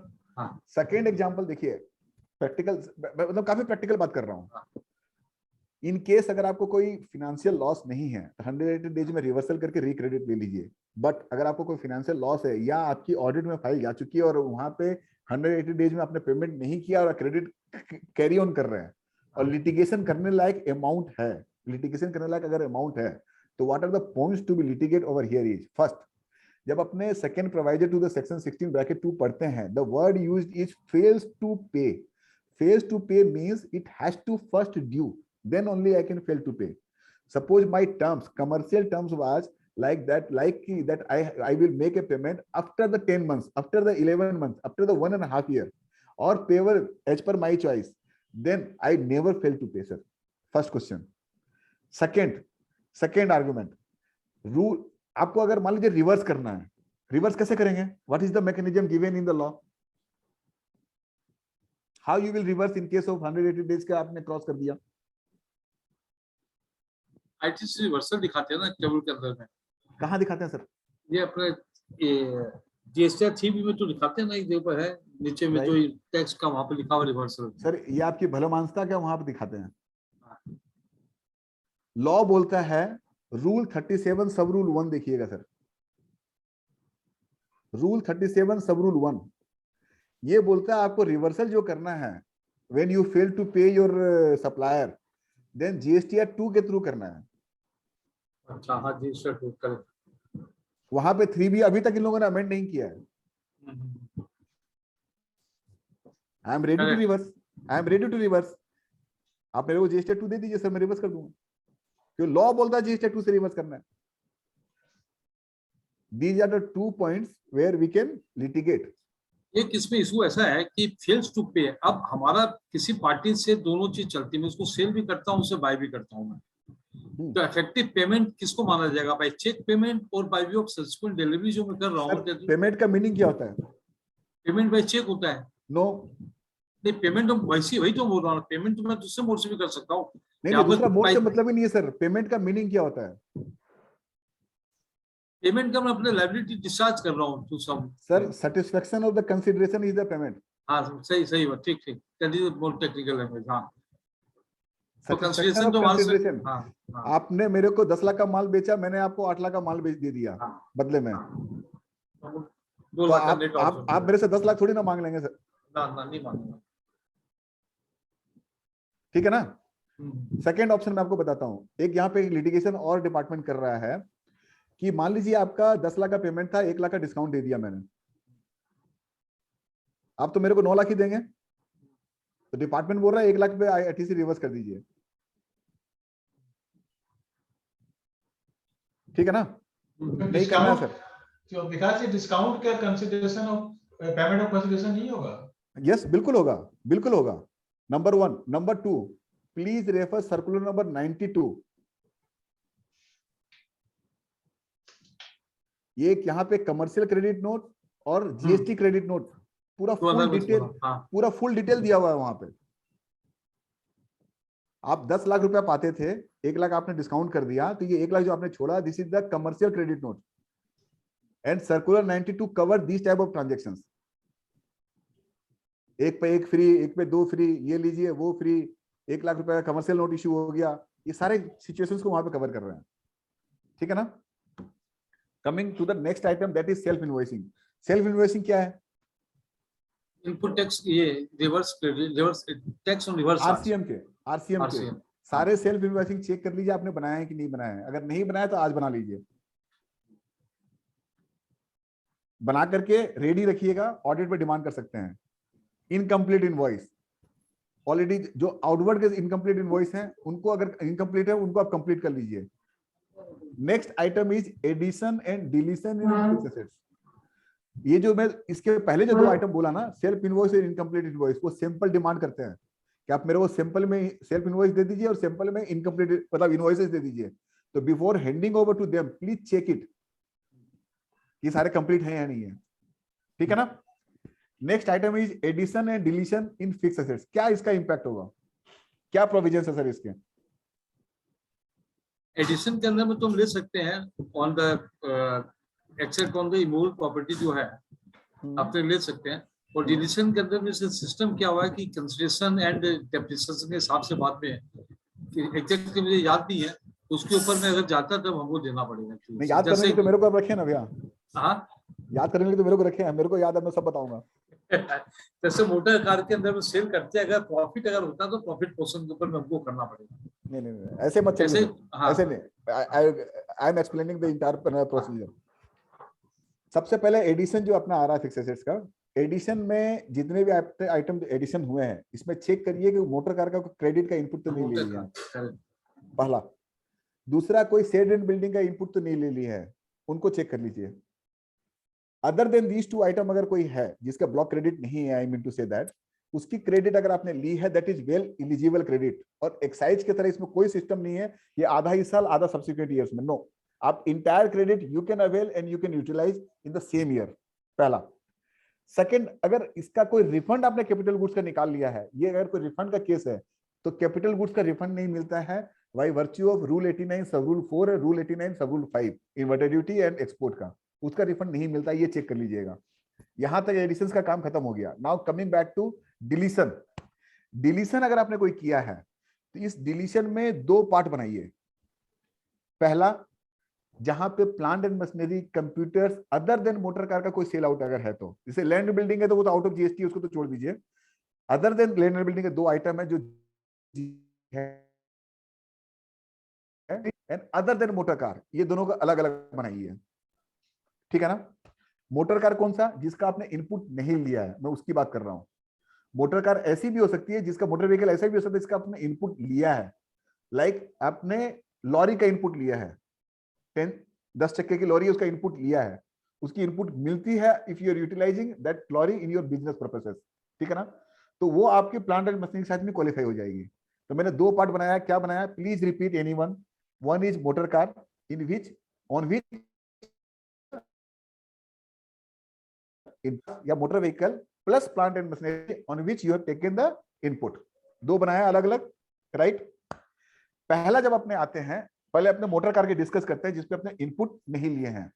उसके लिए नोटिफिकेशन नंबर रेट का CTR नोटिफिकेशन 8/2018 है,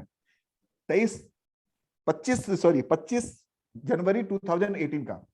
ये क्या बोलता है कि इनकम टैक्स में जो डेप्रिसिएशन रेट है उस साथ में इसको कंपेयर कीजिए, कंपेयर करके जो वैल्यू एडिशन मार्जिन का अमाउंट जो आया है उस पे GST जाएगा।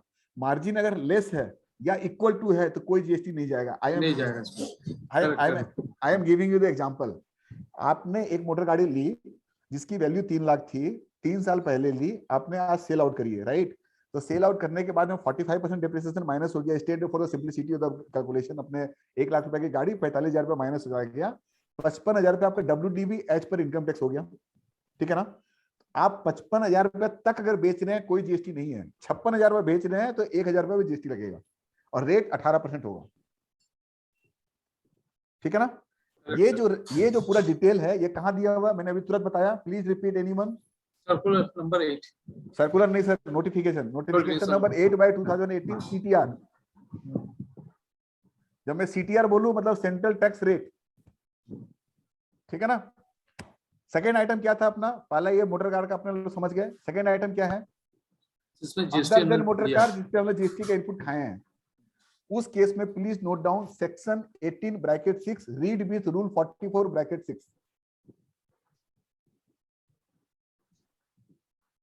ठीक है ना। क्या बोलता है ये सेक्शन और रूल, क्या बोलता है मैं आपको वो एक्सप्लेन करता हूं। यहां क्या बोलता है कि मान लीजिए आपने 1 लाख रुपया में खरीदा प्लांट एंड मशीनरी, उसको आपने 1 साल यूज करके सेल आउट कर दिया, तो 5% पर क्वार्टर, दैट मीन्स 20% माइनस कर दीजिए। उसका WDV आएगा तो GST 90,000 पे जाएगा। 70,000 पे बेचा तो 80,000 पे GST जाएगा।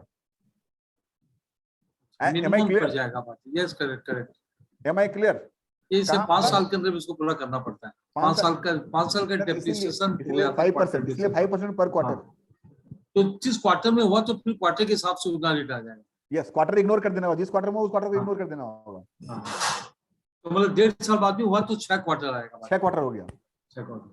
6 क्वार्टर के हिसाब से 5 into 6 30% माइनस करके जो वैल्यू आया उसको कंपेयर करिए सेल प्राइस से, विच एवर इज हायर, उस पे GST लग जाएगा।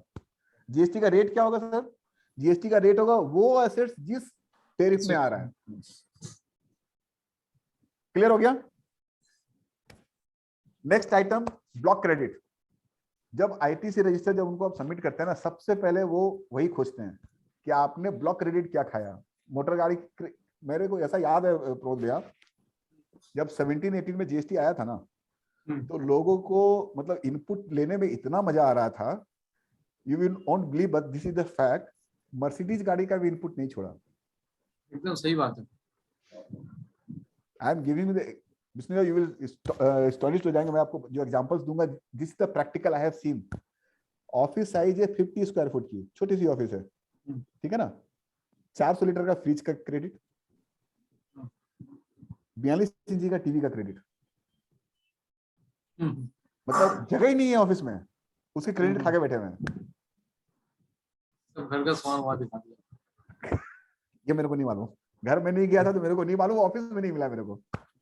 घर का दिखाया कि कहाँ का दिखाया, ससुराल का दिखाया, मेरे को नहीं मालूम। ऑफिस साइज 50 स्क्वायर फुट है, छोटी सी ऑफिस है, और वहां पे फ्रिज का क्रेडिट और रेफ्रिजरेटर का क्रेडिट और टीवी का क्रेडिट लेकर बैठे हैं। बिजनेस टर्नओवर छोटा सा 2 करोड़ 3 करोड़ का, iPhone 8 जिसको भी दिलाया, एसेट्स उनके पास नहीं है, नंबर उनके पास नहीं है, किसी का भी नंबर दिया है, उसको इनवॉइस अपने बुक्स में लेकर के उसका क्रेडिट ले लिया। तो this type of credit is very risky, I am telling you, very risky. इस केस में जो अपना ब्लॉक क्रेडिट है ये यहाँ पे क्वालिफाई करेगा, ठीक है ना। ये वो लोग चेक करेंगे सारे के सारे।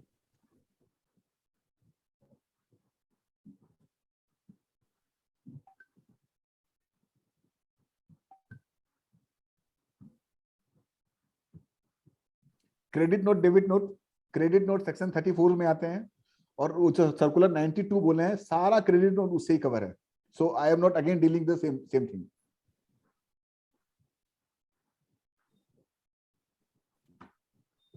Next है cross charge. क्रॉस चार्ज बहुत इंपॉर्टेंट है. Next item is cross charge. जब मैं क्रॉस चार्ज की बात करते हैं ना, ये मैं काफी अनकंफर्टेबल हूँ क्रॉस चार्ज को लेकर के. अपने क्वेश्चंस आते हैं अपने प्रोफेशनल फ्रेटर्निटी में.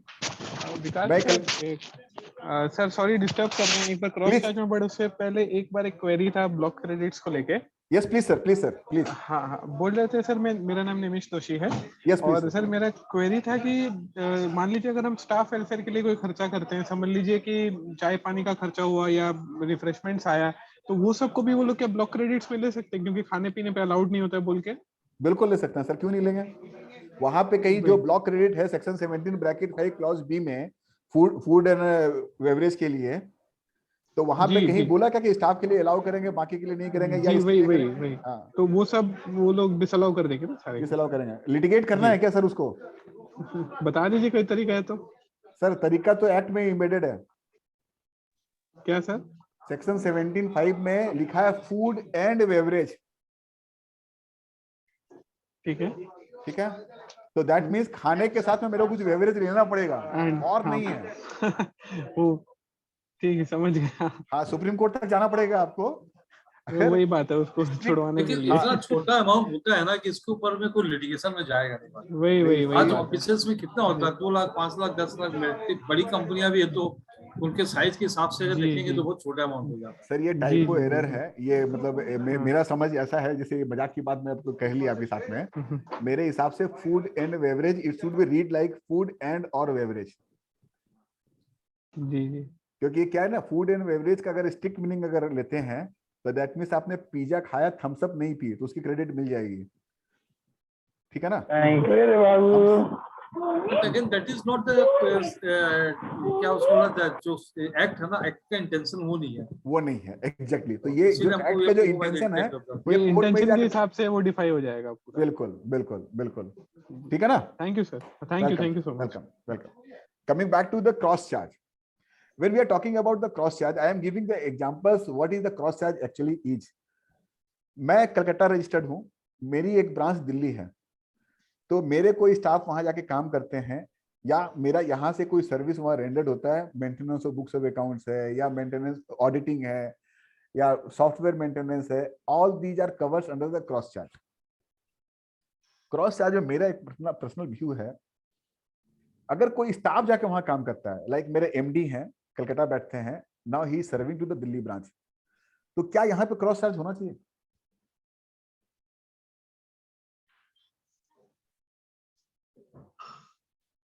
आपसे तो नहीं होना चाहिए मेरे हिसाब से. तो बिल्कुल नहीं होना चाहिए. मेरा भी यही व्यू है. क्यों नहीं होना चाहिए? कि वो जो एमडी है वो इंटायर कंपनी के एमडी हैं, वो एम्प्लॉय इंटायर कंपनी के. ऐसा नहीं है कि वो कलकत्ता के खाली हेड ऑफिस के एम्प्लॉय हैं. तो जो एमडी के जो सर्विसेज है या कोई सीएफओ की सर्विसेज है या किसी स्टाफ की सर्विसेज है, कोई जूनियर स्टाफ की सर्विसेज है, that service is well within covered the employ of the entire company. So cross charge in that case it should not be there. Number 1. Coming to second thing, कोई software ले रखे हैं हम लोग.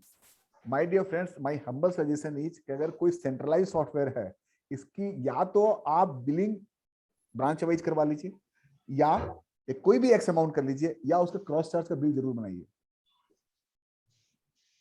Centralise tally का system ले रखे हैं आप, 1 लाख रुपए का पेमेंट टैली वाले को देते हैं, 18,000 रुपए का जीएसटी आया, यहाँ पे क्रॉस चार्ज का इंप्लीकेशन आएगा अगर वो टैली आपकी दिल्ली ब्रांच में यूज कर रही है तो, क्योंकि आपने पूरा इनपुट कलकत्ता में ले लिया है. Are you getting my point? Internal audit का पेमेंट करते हैं, प्रोफेशनल फीस का या कोई प्रोफेशनल फीस जो सेंट्रलाइज पेमेंट हो रहा है, in that case cross charge will be applicable. तो प्लीज टेक केयर. ऑडिट का नहीं होगा. स्टैट्यूटरी ऑडिट तो स्टैट्यूटरी ऑडिट में एक ये डिबेटेबल है क्योंकि स्टैट्यूटरी ऑडिट ब्रांच को करानी मैंडेटरी नहीं है. हाँ, ये एक डिबेटेबल इशू है. वो क्यों कराएगा स्टैट्यूटरी ऑडिट? क्यों देगा पैसा आपको? नहीं, स्टैट्यूटरी ऑडिट के अंदर कवर तो होते हैं लेकिन अलग रिपोर्ट नहीं बनती है. बाकी अलग रिपोर्ट भी नहीं है और उनका जो डॉक्यूमेंट्स, उनका ब्रांच की लायबिलिटी है कि फाइनल अकाउंट्स भेज करके हेड ऑफिस भेज दे और हेड ऑफिस मर्जर करके अपनी ऑडिट करवाएगा. तो ये लायबिलिटी तो ऑडिट कराने की हेड ऑफिस की है, लिटिगेटिव है, no doubt. Next item is classification. ये क्लासिफिकेशन का जो चैप्टर है ना सर, ये काफी डिबेटेबल एक्सरसाइज के समय से भी रहा और आज भी है। क्लासिफिकेशन में 2 ग्रेड है, 1 गुड्स एंड सर्विस का क्लासिफिकेशन, सेकंड रेट का क्लासिफिकेशन। गुड्स एंड सर्विस का जो क्लासिफिकेशन है, it is simple now, very simple.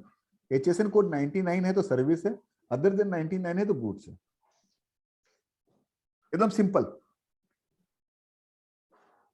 ठीक है ना। क्यों क्लासिफिकेशन चाहिए गुड्स एंड सर्विस का? Because for the purpose of taking of the refund you have to calculate service and goods, उस पर्पस में लगेगा। Now coming to the rate classification. Rate classification में काफी ध्यान से रेट की आपको चूज करनी पड़ेगी। बहुत सारे आइटम्स, हालांकि अब जीएसटी में काफी मतलब सेटल डाउन हो चुका है, रेट क्लासिफिकेशन को लेके बहुत ज्यादा इशू नहीं है। आज इशू है लाइक ब्रांडेड राइस या नॉन ब्रांडेड राइस, इस तरह के टेक्निकल इशूज हैं, वो हैं, वो मेरे को लगता है अभी जो 47th मीटिंग हुई है उसमें ये सब रिजॉल्व हो जाएंगे। ब्रांडेड नॉन ब्रांडेड वगैरह सभी टैक्सेबल हो जाएंगे। पहले था हमारे क्लाइंट, उनका यान का काम है, उसमें एक छोटा सा गलती के कारण 5% 18% का रेट का चक्कर पड़ गया। The client had to pay the difference rate tax because they charge 5%, होना चाहिए था 15%, चार्ज ही एक मिस्टेक के कारण। बिल्कुल। तो अब आज की डेट में जब आपने ऑडिट कराने जा रहे हैं तो ये प्रॉपर क्लासिफिकेशन जिस रेट में आपने क्लासिफाई किया है वो है कि नहीं, उसकी वर्किंग पूरी कर लीजिए, अगर थोड़ा सा भी डिस्प्यूट है। इसमें तो क्या होता है कि जब हम परचेज करते हैं, सपोज को ट्रेनिंग गुड्स है, हम परचेज करते हैं तो उसके अंदर में जो आता है HSN कोड, उसी से कवर्ड हो जाता है। मैन्युफैक्चरिंग जो होती है वहां पर इंपॉर्टेंट ज्यादा हो जाता है। सर ट्रेडिंग में भी कोई जरूरी नहीं है, अगर सामने वाले ने गलती करी लायबिलिटी आपकी भी आएगी। हाँ बस वही चीज है, वो थोड़ा सा इशू हो जाता है कि गलती वो उसको आपको टेक केयर करना पड़ेगा, ठीक है ना। तो एज एन ऑडिटर हमको टेस्ट बेसिस पे करना चाहिए, जैसे हाई वैल्यू आइटम्स है उनका तो जरूर, मतलब उनको तो जरूर कर देना चाहिए। HSN समरी से भी निकल सकता है वो। आइटम का डिस्क्रिप्शन को HSN समरी से मैच कराइए। अभी क्या हो गया ना, अभी मैक्सिमम आइटम्स ना सेम चैप्टर के सेम रेट में है। अच्छा। और अब धीरे धीरे गवर्नमेंट उस तरफ जा रही है कि सेम चैप्टर का आइटम सेम रेट में रख दो। तब भी गलती होने की चांस भी नहीं रहेगी बाद में, गलती होने की चांस खत्म हो जाएगी, ठीक है ना। Next item is exempt income. अपना जो एग्जम्प्ट इनकम का रिवर्सल, ये बहुत इंपॉर्टेंट है।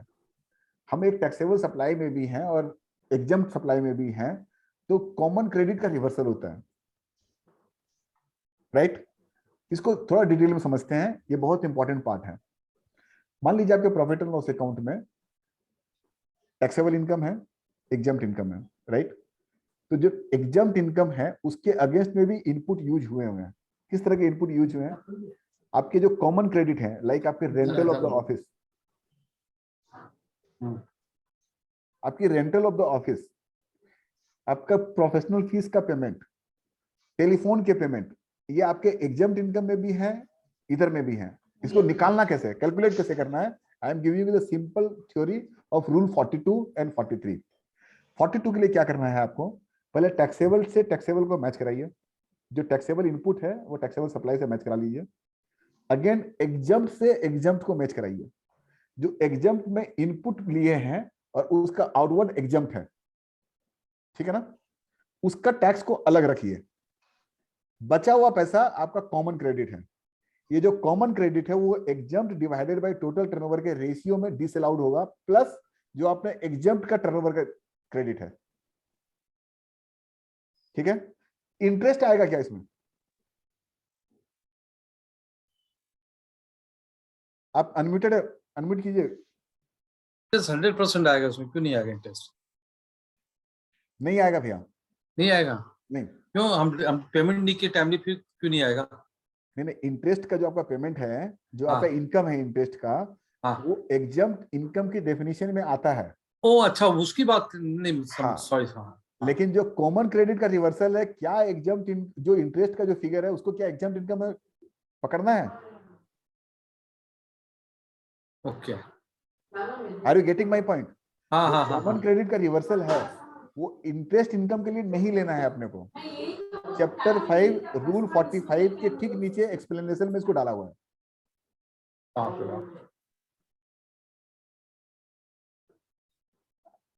Okay, are you getting my point? Suppose करिए आपका 10 करोड़ का टैक्सेबल टर्नओवर है, 2 करोड़ रुपए का इंटरेस्ट इनकम है, और क्रेडिट जो आपका कॉमन क्रेडिट है लाइक प्रोफेशनल फीस, रेंटल, उसका मान लीजिए 1 लाख रुपए का इनकम है, 1 लाख का ITC है, उसका रिवर्सल नहीं होगा।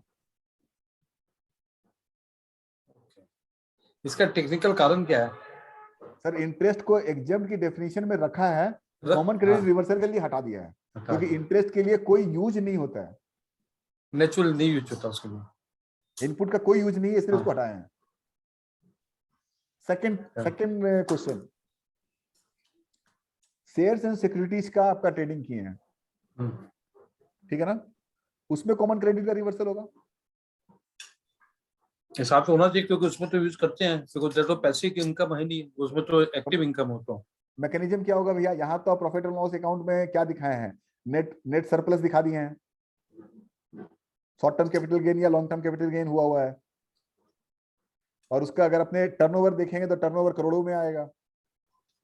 यस, अगेन चैप्टर 5 रूल 45 के नीचे में एक्सप्लेनेशन नंबर 2 है, वहां क्लेरिफाई किया है कि जो टर्नओवर इन शेयर्स सिक्योरिटीज है उसका 1% deem to be exempt supply पकड़ के आपको रिवर्सल करना है। Yes yes yes, remember, right, एकदम। नहीं विकास जी, अगर हम लोग इन्वेस्टमेंट इनकम दिखा रहे हैं, शॉर्ट टर्म इन्वेस्टमेंट एक्टिविटी दिखा रहे हैं, उस केस में भी करना पड़ेगा जी। आप इन्वेस्टमेंट कीजिए, ट्रेडिंग कीजिए, जीएसटी को मतलब नहीं है। डीमिंग फिक्शन से bye virtue of section 17 bracket 2 read with section 17 bracket 3 along with rule 45 explanation, ठीक है ना। ठीक, इन्वेस्टमेंट ट्रेडिंग से कोई मतलब नहीं है। Next item is tax paid subsequent to filing 3B, जो आपको ऑलरेडी मैं डिस्कस कर चुका हूं sir. 26। Yes sir sorry disturb कर रहे हैं। नहीं प्लीज डिस्टर्ब नहीं है सर। सर वो सिक्योरिटीज को लेके जो बोल रहे थे सर, तो परचेज प्लस सेल का जो मेरा टोटल वैल्यू है उसके ऊपर 1% माना जाएगा। नो, ओनली सेल का ओके, ओनली सेल का 1%। जी, but in case of intraday अगर ट्रांजैक्शन है, हाँ इन केस ऑफ डेरिवेटिव्स मेरे को मालूम था नेक्स्ट क्वेश्चन आपका ये आएगा। डेरिवेटिव्स के लिए जीएसटी लॉ में कहीं कोई मैकेनिज्म नहीं दिया है जी। ये हम्बल सबमिशन ही अपना टैक्स ऑडिट में अपने लोग डेरिवेटिव्स के केस में क्या करते हैं, निगेटिव और पॉजिटिव का सम टोटल ले लेते हैं जी, द पर्पस ऑफ टर्नओवर जी। तो safe side my suggestion is कि यहाँ पे भी सेम अप्लाई करके 1% लीजिए उसका। Okay okay okay. क्योंकि जब देखिए मेरा ये थॉट है ना कि जिस लॉ में अपने डील कर रहे हैं उसमें अगर कोई डेफिनेशन नहीं है तो we could have by the definition from the nearby law, and nearby law में इनकम टैक्स। यस यस, तो ये बोरो करते हैं तो वहां पे डेरिवेटिव्स के केस में नेगेटिव पॉजिटिव का सम टोटल लेना है और उसका 1%। और in case of intraday sale में क्या पकड़ेंगे sir? Same concept. Okay okay okay. नहीं सर, इंट्राडे सेल में तो कोई डिलीवरी टेक प्लेस ही नहीं हुआ। हाँ डिलीवरी टेक प्लेस नहीं हुआ तो उसमें तो नेट ऑफ करके आपके पास आया ना। हाँ, वही डेरिवेटिव्स वाला सेम कॉन्सेप्ट जाएगा ना। सेम कॉन्सेप्ट जाएगा ना जी। नेट ऑफ अमाउंट का लेना है, नेट ऑफ अमाउंट का जी, क्योंकि अदरवाइज तो उसमें इतना ह्यूज अमाउंट आ जाएगा ना, वो तो आप कैलकुलेट भी नहीं कर पाओगे। वही बात है sir. Right, thank you sir, thank you. हालांकि डिपार्टमेंट अभी उसको डिस्प्यूट नहीं कर रहा है क्योंकि उनके सो फार आई अंडरस्टैंड अभी उनके मतलब नहीं आ रहा है उस नॉलेज में ये चीज, लेकिन है प्रोविजन है इसका। Next item tax paid circular 26 जो अपने ऑलरेडी डिस्कस कर चुके हैं काफी लेंथ में। Accounting income versus GST supplies, ये क्या है sir? Profit and loss account में जितनी भी इनकम आपकी आई हुई है, it is not necessary all are GST supply. तो इंटर ब्रांच ट्रांसफर हो गया ना, जैसे बात है ब्रांच ट्रांसफर तुम्हारे सेल्स में आती नहीं है। बिल्कुल, तो ये आपको इसका रिकंसिलेशन कर लेना है कि प्रॉफिट एंड लॉस में जो अकाउंट आया है, अमाउंट आया है, उसका रिको आपको जीएसटीआर 9C में ऑलरेडी कर चुके हैं आप। जीएसटीआर 9 का टेबल 5 में रिको है, उसको एक बार चेक कर लीजिएगा। क्या हुआ है, जो मैं प्रैक्टिकल एक्सपीरियंस जो मैंने देखा है, table 5A as per profit and loss account, table 5Q as per GSTR 9 का टेबल नंबर 5N का फिगर डाल दिया प्लस 10 - 11 करके डाल दिया। डिफरेंस का कोई पैसा है तो 5O में रिपोर्ट करके निकल गए, रिकंसिलेशन ही नहीं किए हैं। एम आई राइट प्रमोद भैया, विष्णु जी, राहुल? एकदम मैडम। क्यों Rahul, are you agree with me? Concentration बहुत जरूरी है इसके अंदर में, बहुत जरूरी है। Table number 5 of GSTR 9C में कई केसेस में मैंने देखा है 5A as per profit and loss account of the tax payer, 5Q GSTR 9 से उसको फिगर को मिलाने के लिए जो अपने लोगों को डालना पड़ता है, डिफरेंस का पैसा नीचे में नहीं दिखा के 5O में सीधा निकाल डाले और निकल गए हैं, उसका कोई रिकंसिलिएशन नहीं है, कहां से वो पैसा आया, बाकी सारे टेबल को ब्लैंक छोड़ दिया। इन केसेस में please my dear friends, please verify accounting income versus GST supply, उसका रिकंसिलिएशन कर लीजिए, ये लगेगा। Now interesting issue, GSTR 2A में फिगर आया है, सॉरी नहीं आया है, और 3B में हमने क्रेडिट ले लिया 17, 18, 18, 19, 19, 20, क्या करें? डिपार्टमेंट का क्या स्टैंड है? रजिस्टर्ड 2A से ही मिलाता है, वो लोग इससे मिलाओ। हाँ मिला है, नहीं मिला, क्या करें? फिर रिकॉन्सिलेशन बनाए थे, डिमांड करते हैं, बोले टैक्स पेमेंट करो, वो मानते ही नहीं है सर, हाँ। वो मानते ही नहीं है। अब यहाँ पे दो स्टैंड है। पहला स्टैंड, अगर अमाउंट वर्सेस लिटिगेशन, ये कंपेयर करना पड़ेगा अपने को। लिटिगेशन के बिना ये डिपार्टमेंट नहीं मानेगा इस पॉइंट पे, तो उनका सीधा स्टैंड है 2A में फिगर नहीं आया तो आपको नहीं मिलेगा, ठीक है ना? लेकिन ऐसा थोड़ा ना होता है कि 2B में आ गया और 2A में नहीं आया, ऐसा तो हो नहीं सकता है। नहीं, यहाँ 2A में आया ही नहीं भैया। हाँ तो 2B में भी नहीं आएगा, वो 2B में भी नहीं आएगा। मैं 2B की हाँ। बात ही नहीं कर रहा हूँ, मैं दूसरा इशू बोल रहा हूँ। मैं बोल रहा हूँ हाँ। जब अपने अभी तो अपने 17, 18, 18, 19, 19, 20 की बात कर रहे हैं, 19-20 की बात हो रही है। हाँ ठीक है? ये 3 साल में तो 2B था नहीं ना। हमारे 2A में नहीं है। दो सिनेरियो है। पहला सिनेरियो है कि मेरा टेबल नंबर 8A में फिगर नहीं आया जीएसटीआर 9 का। आज की डेट में जब हम डाउनलोड करते हैं 2A, उसमें वो फिगर आ गया है। उस केस में डिपार्टमेंट इसको एक्सेप्ट कर रहा है कि आज 2A निकालिए और रिकंसिलिएशन करके हमको दे दीजिए। अगर वो रिकंसाइल्ड है, दे आर लिविंग, करेक्ट? अगर आज की डेट में रिकंसाइल्ड नहीं है तो क्या होगा? लॉफुली तो लोग डिनाई नहीं कर सकते हैं, क्योंकि उन्होंने पूरा मैकेनिज्म भी उन्होंने उस वक्त पे नहीं किया था कि हम उसको करेक्ट कर सके। अदरवाइज पहले जीएसटीआर 1, 1B, 2, 2A, 2B करके जो था वो तो मैकेनिज्म ही नहीं था। तो हमारे पास में अपॉर्चुनिटी कहाँ थी एसएससी की कि हम लॉफुली जो रिटर्न के थ्रू बताएं कि हमारे 2A में नहीं अमेंडमेंट की जरूरत है। और सर, अगर बाकी इनवॉइस का सारा क्राइटेरिया फुलफिल हो जा बाकी रहा सब, है तो हाँ, मेरे को हाँ। इनपुट तो डिनाई होना नहीं चाहिए सर। हाँ बिल्कुल। डिपार्टमेंट मान रहा है क्या? ये वो तो अलग, तो बाद में फाइट की बात है, लिटिगेशन की चीज है, राइट। लेकिन आज हम टेक्निकली कहीं गलत है क्या उसमें?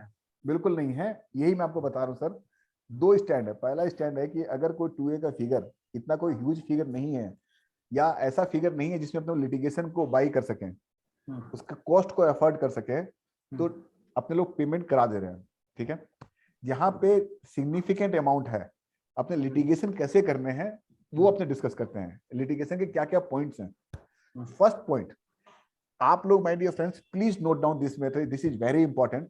हम लोग जब भी ऑडिट कराने जाते हैं ना, तो अपने ये देखते ही नहीं है जीएसटी ऑडिट मैनुअल 2019, गूगल में जाइए, गूगल में सर्च कीजिए जीएसटी ऑडिट मैनुअल 2019। ये फर्स्ट फाइल पीडीएफ की आई है, ये तकरीबन 137-38 पेज की है। ये बाइबिल है सेंट्रल के ऑडिटर्स के लिए, सेंट्रल के जो अपने ऑडिटर्स हैं उनकी ये बाइबिल है। उसके बेस पे ही वो लोग ऑडिट कंडक्ट कर रहे हैं। इसको अगर आप स्टडी कर लेते हैं तो I am telling you, you will be able to fight with them up to 80% level. उसी का मैंने एक एक्सट्रैक्ट देखिए, मैंने भी ना इस पे डाला है स्क्रीन पे, पैरा नंबर 5.8.3। ये क्या कहता है? For verifying the gap in ITC availment as identified in para number 5.5.4, the auditors would carry out a trace check of the invoices of such suppliers whose details are not figuring in GSTR 2A and identify some of the such supplier with high tax value and get the particulars of tax payment verified at the supplier end. ये उसकी duty है sir. जो figure 2A में नहीं आ रहा, उसके counter part से confirm करना उसकी ड्यूटी है। But I am telling you, I have never seen कि उन लोगों ने कभी वेरिफिकेशन करने गए हैं। या उन्होंने बहुत बार क्या होता ना विकास की कई जगह की सामने वाले ने जीएसटीआर 1 के अंदर में जो है ना टैक्स सप्लाई नहीं करके सब, sorry supply to a taxable person नहीं करके सब अनरजिस्टर्ड सप्लाई में डाल दिया। हाँ, ये B2B की बहुत जगह बड़ी B2C बात में डाल है। दिया, B2B हाँ, की जगह B2C B2C में डाल दिया। हाँ, ठीक है, डाल दिया। तो इसीलिए यहाँ पर जरूरत है इसको करने की। इसीलिए ये जो यहाँ पे 0.5.8.3 में जो लिखा है, क्लियरली हाँ। लिखा है नाउ। अब वो वेरीफाई नहीं कर रहे हैं और आपको लिटिगेशन करना है, तो डिपार्टमेंट आपको ये मान के चलिए, वो मानेगा तो नहीं आपकी बात। आपको आगे क्या सुविधा होगा उसके लिए मैं आपको बता रहा हूँ। जब उनका ऑडिट ऑब्जर्वेशन आए ना, तो आप उस समय में अपने इनवॉइस की कॉपी जो 2A में नहीं आए उनको दीजिए, आपके काउंटर पार्ट का लेजर कॉपी दीजिए। अपनी लेजर कॉपी अपने सिस्टम से निकाल के मत दीजिए, उनकी लेजर कॉपी दीजिए जिन्होंने आपको सेल आउट किया था। उनका एक अंडरटेकिंग ऑब्टेन कीजिए कि सर ये टैक्स मैंने डिस्चार्ज किया है, unfortunately I have reported into B2C instead of B2B। ठीक है, अपना बैंक स्टेटमेंट दीजिए जिसमें आपने ये पेमेंट उनको किया है। ये सारे डॉक्यूमेंट्स लगा के अपने सबमिशन कर दीजिए उसको। Let them pass the adverse order in your case. तुमने बहुत अच्छा पॉइंट बताया विकास। हमारे क्लाइंट के साथ में ऐसा हुआ था, काफी सप्लाई उन्होंने की थी और हमने, और उनका BPCL सबसे काम होता था, भारत पेट्रोलियम इतनी बड़ी कंपनी। वहां पर ऑफिसर से बात करके मैंने जो तुमने प्रोसीजर बताया उतना तो नहीं हुआ, लेकिन हाँ वहां पर पेमेंट डिटेल हमने निकलवाया, लेकिन बाकी सारी चीजें जो है ना कि उनसे कंफर्मेशन लेना कि ये हमारा है, हमने भूल से GSTR अनरजिस्टर्ड सप्लाई किया है और ये इतने इनवॉइसेस टोटल जो है ना लिस्ट जो इशू हुई है वो सब सर्टिफाइड करके मंगा लिया। लकीली अभी तक उनकी ऑडिट नहीं हुई GST ऑडिट में, लेकिन आज के दिन उनके पास सारे डॉक्यूमेंट कंप्लीट है। इसमें तो कल एक के दिन एडिशन वो- हाँ, एक एडिशन करवाइए भैया, हाँ। एक एडिशन करवाइए। उनको बोलिए अपने जुडिक्शन में ये लेटर को जमा करेंगे और एक्नॉलेज करके मंगा लेंगे। अब वो अभी नहीं करेंगे, बाद में जब जरूरत, क्योंकि इतनी बड़ी कंपनियां ना बार वो नहीं करेंगे, लेकिन हाँ शायद ऑडिट अगर आए बाद में तो वो काम कराया जा सकता है, हो सकता है। पहले करा के रख लीजिए, हो जाएगा भी काम। हाँ तो ठीक है, देखते हैं क्लाइंट को तो बोलते हैं वो करने ये को। क्या होगा ना, दीज आर द हाँ। Additional evidence against which we can fight with the department on this issue. Legal point के साथ में ये एविडेंसेस अपने क्रिएट कर सकते हैं। ठीक है ना। नाउ ये तो अपने लीगल पॉइंट्स और लीगल इश्यूज मैंने डिस्कस किए हैं, and I request all the participants, if they have any query relating to the audits by the GST department, please raise your hand and participate in discussion. Otherwise I will move ahead with the process flow, how they will conduct, how they will issue the ADT1, ADT1A, B, blah blah, and क्या कैसे उनका para close होगा, कैसे MCM होगा, that I will discuss one by one. Chat box में तो किसी का नहीं आया हुआ है सर एक क्वेरी और था। Please, please. मान लीजिए कि पार्टी अगर ये लेटर देता नहीं है कि वो टैक्स पे कर दिया, मतलब पार्टी हम लोग को एंटरटेन ही नहीं कर रहा है, तो इन एनी मैनर हम लोग कोई एफिडेविट या ऐसा कुछ करा के along with all our payments और सब्सटेंशियल एविडेंसेस के साथ हमने दे, तो उसमें कुछ अपने को रिलीफ मिल सकता है? पार्टी क्यों नहीं दे रहा सर आपको? पार्टी मतलब मान लीजिए पार्टी एब्सकॉन्डिंग हो गया, मिल ही नहीं रहा है पार्टी। हम लोग का पेमेंट सब किया हुआ है, छोटा सा डीलर था, लॉकडाउन के चक्कर से बिजनेस बंद हो गया, वो मिल ही नहीं रहा है हमको पार्टी। तो सर आपका क्वेश्चन का आंसर आप खुद दे रहे हैं। पार्टी आउटस्टैंडिंग है, आप समझ रहे हैं वो किस तरह का इनवॉइस है? नहीं, अब मान लीजिए कि आप बिजनेस ही बंद हो गया, हाँ तो पार्टी अब क्या आउटस्टैंडिंग करें क्यों होगा? आउटस्टैंडिंग क्यों होगा? एब्सकॉन्डिंग नहीं हो गया, मान लीजिए अगर अगला मतलब अग्री नहीं कर रहा है कि हमको कोई हिसाब से कुछ राइटिंग में दे, उसका नंबर, उस- उसका जो उस- GSTI नंबर है वो एबनिसियो हाँ। कैंसिल है या प्रोस्पेक्टिव डेट से कैंसिल है? सर वो तो अभी नॉलेज में है नहीं हमारा, मतलब मान चेक लीजिए कि कीजिए। किस हिसाब से क्या करना चाहिए। सर देखिए क्या है ना, आप अगर ये कंफर्म नहीं करा पाते हैं कि उसने टैक्स का पेमेंट किया है तो आपके ग्राउंड्स कमजोर हो जाएंगे। जी जी वही। क्योंकि आप जो बोल रहे हैं ना उस केस में क्या होगा, जो मेरे को अपरेंटली आपकी बात से लग रहा है, उनका एबनिसियो कैंसिल होगा, GSTI देखिएगा, और डिपार्टमेंटल को इंक्वायरी वगैरह हुई है उनकी, ओके इसलिए वो कोऑपरेट नहीं कर रहा आपसे। जेन्युइन बिजनेसमैन ठीक है। ऑलवेज कोऑपरेट करेगा, अदरवाइज जी, ये वो टैक्स की तो- डिमांड उनसे आप कर सकते हैं। हम्म। उनकी गलती के चलते व्हाई यू विल पे, जी वही चीज है। ठीक है, ठीक है ना? हाँ सर, थैंक यू। वेलकम। और कोई query sir? Now I am moving ahead towards the process flow. First 3 lines जो है ना, DG audit office, audit commissionerate, ADDC circle, ये अपने लगा मतलब का नहीं है। 4th जो लाइन है वो अपने मतलब की है। Once your case is selected for the audit, they will send a intimation to the taxpayers or to the unit in form number GST audit ADT01। उसके बाद वो लोग अपने ऑडिट स्टार्ट करेंगे। डेस्क रिव्यू मतलब स्पॉट पे नहीं जाकर के खुद अपने यहाँ ही कर रहे हैं या आपके यहाँ जाके कर रहे हैं। ये सारे प्रोसीजर में करके जब उन्होंने ऑडिट कंप्लीट किया, तो वो ऑडिट ऑब्जर्वेशन देंगे इन जीएसटी ऑडिट 1A। आप उस ऑडिट ऑब्जर्वेशन का रिप्लाई करेंगे in GST audit 1B, para two para. करने के बाद में ये आपका वो लोग एमसीएम में पुटअप करेंगे डिस्कशन, आपके जो रिप्लाई हैं। लाइक फॉर एग्जांपल, हमने जीएसटी 2A में फिगर नहीं आया और हमने उसका टैक्स नहीं देना है, उनका ऑडिट आया, हमने उनको प्रोटेस्ट किया और ये सारे पेपर को डाल दिया। तो ये सारी बात वो लोग एमसीएम में डिस्कस करते हैं।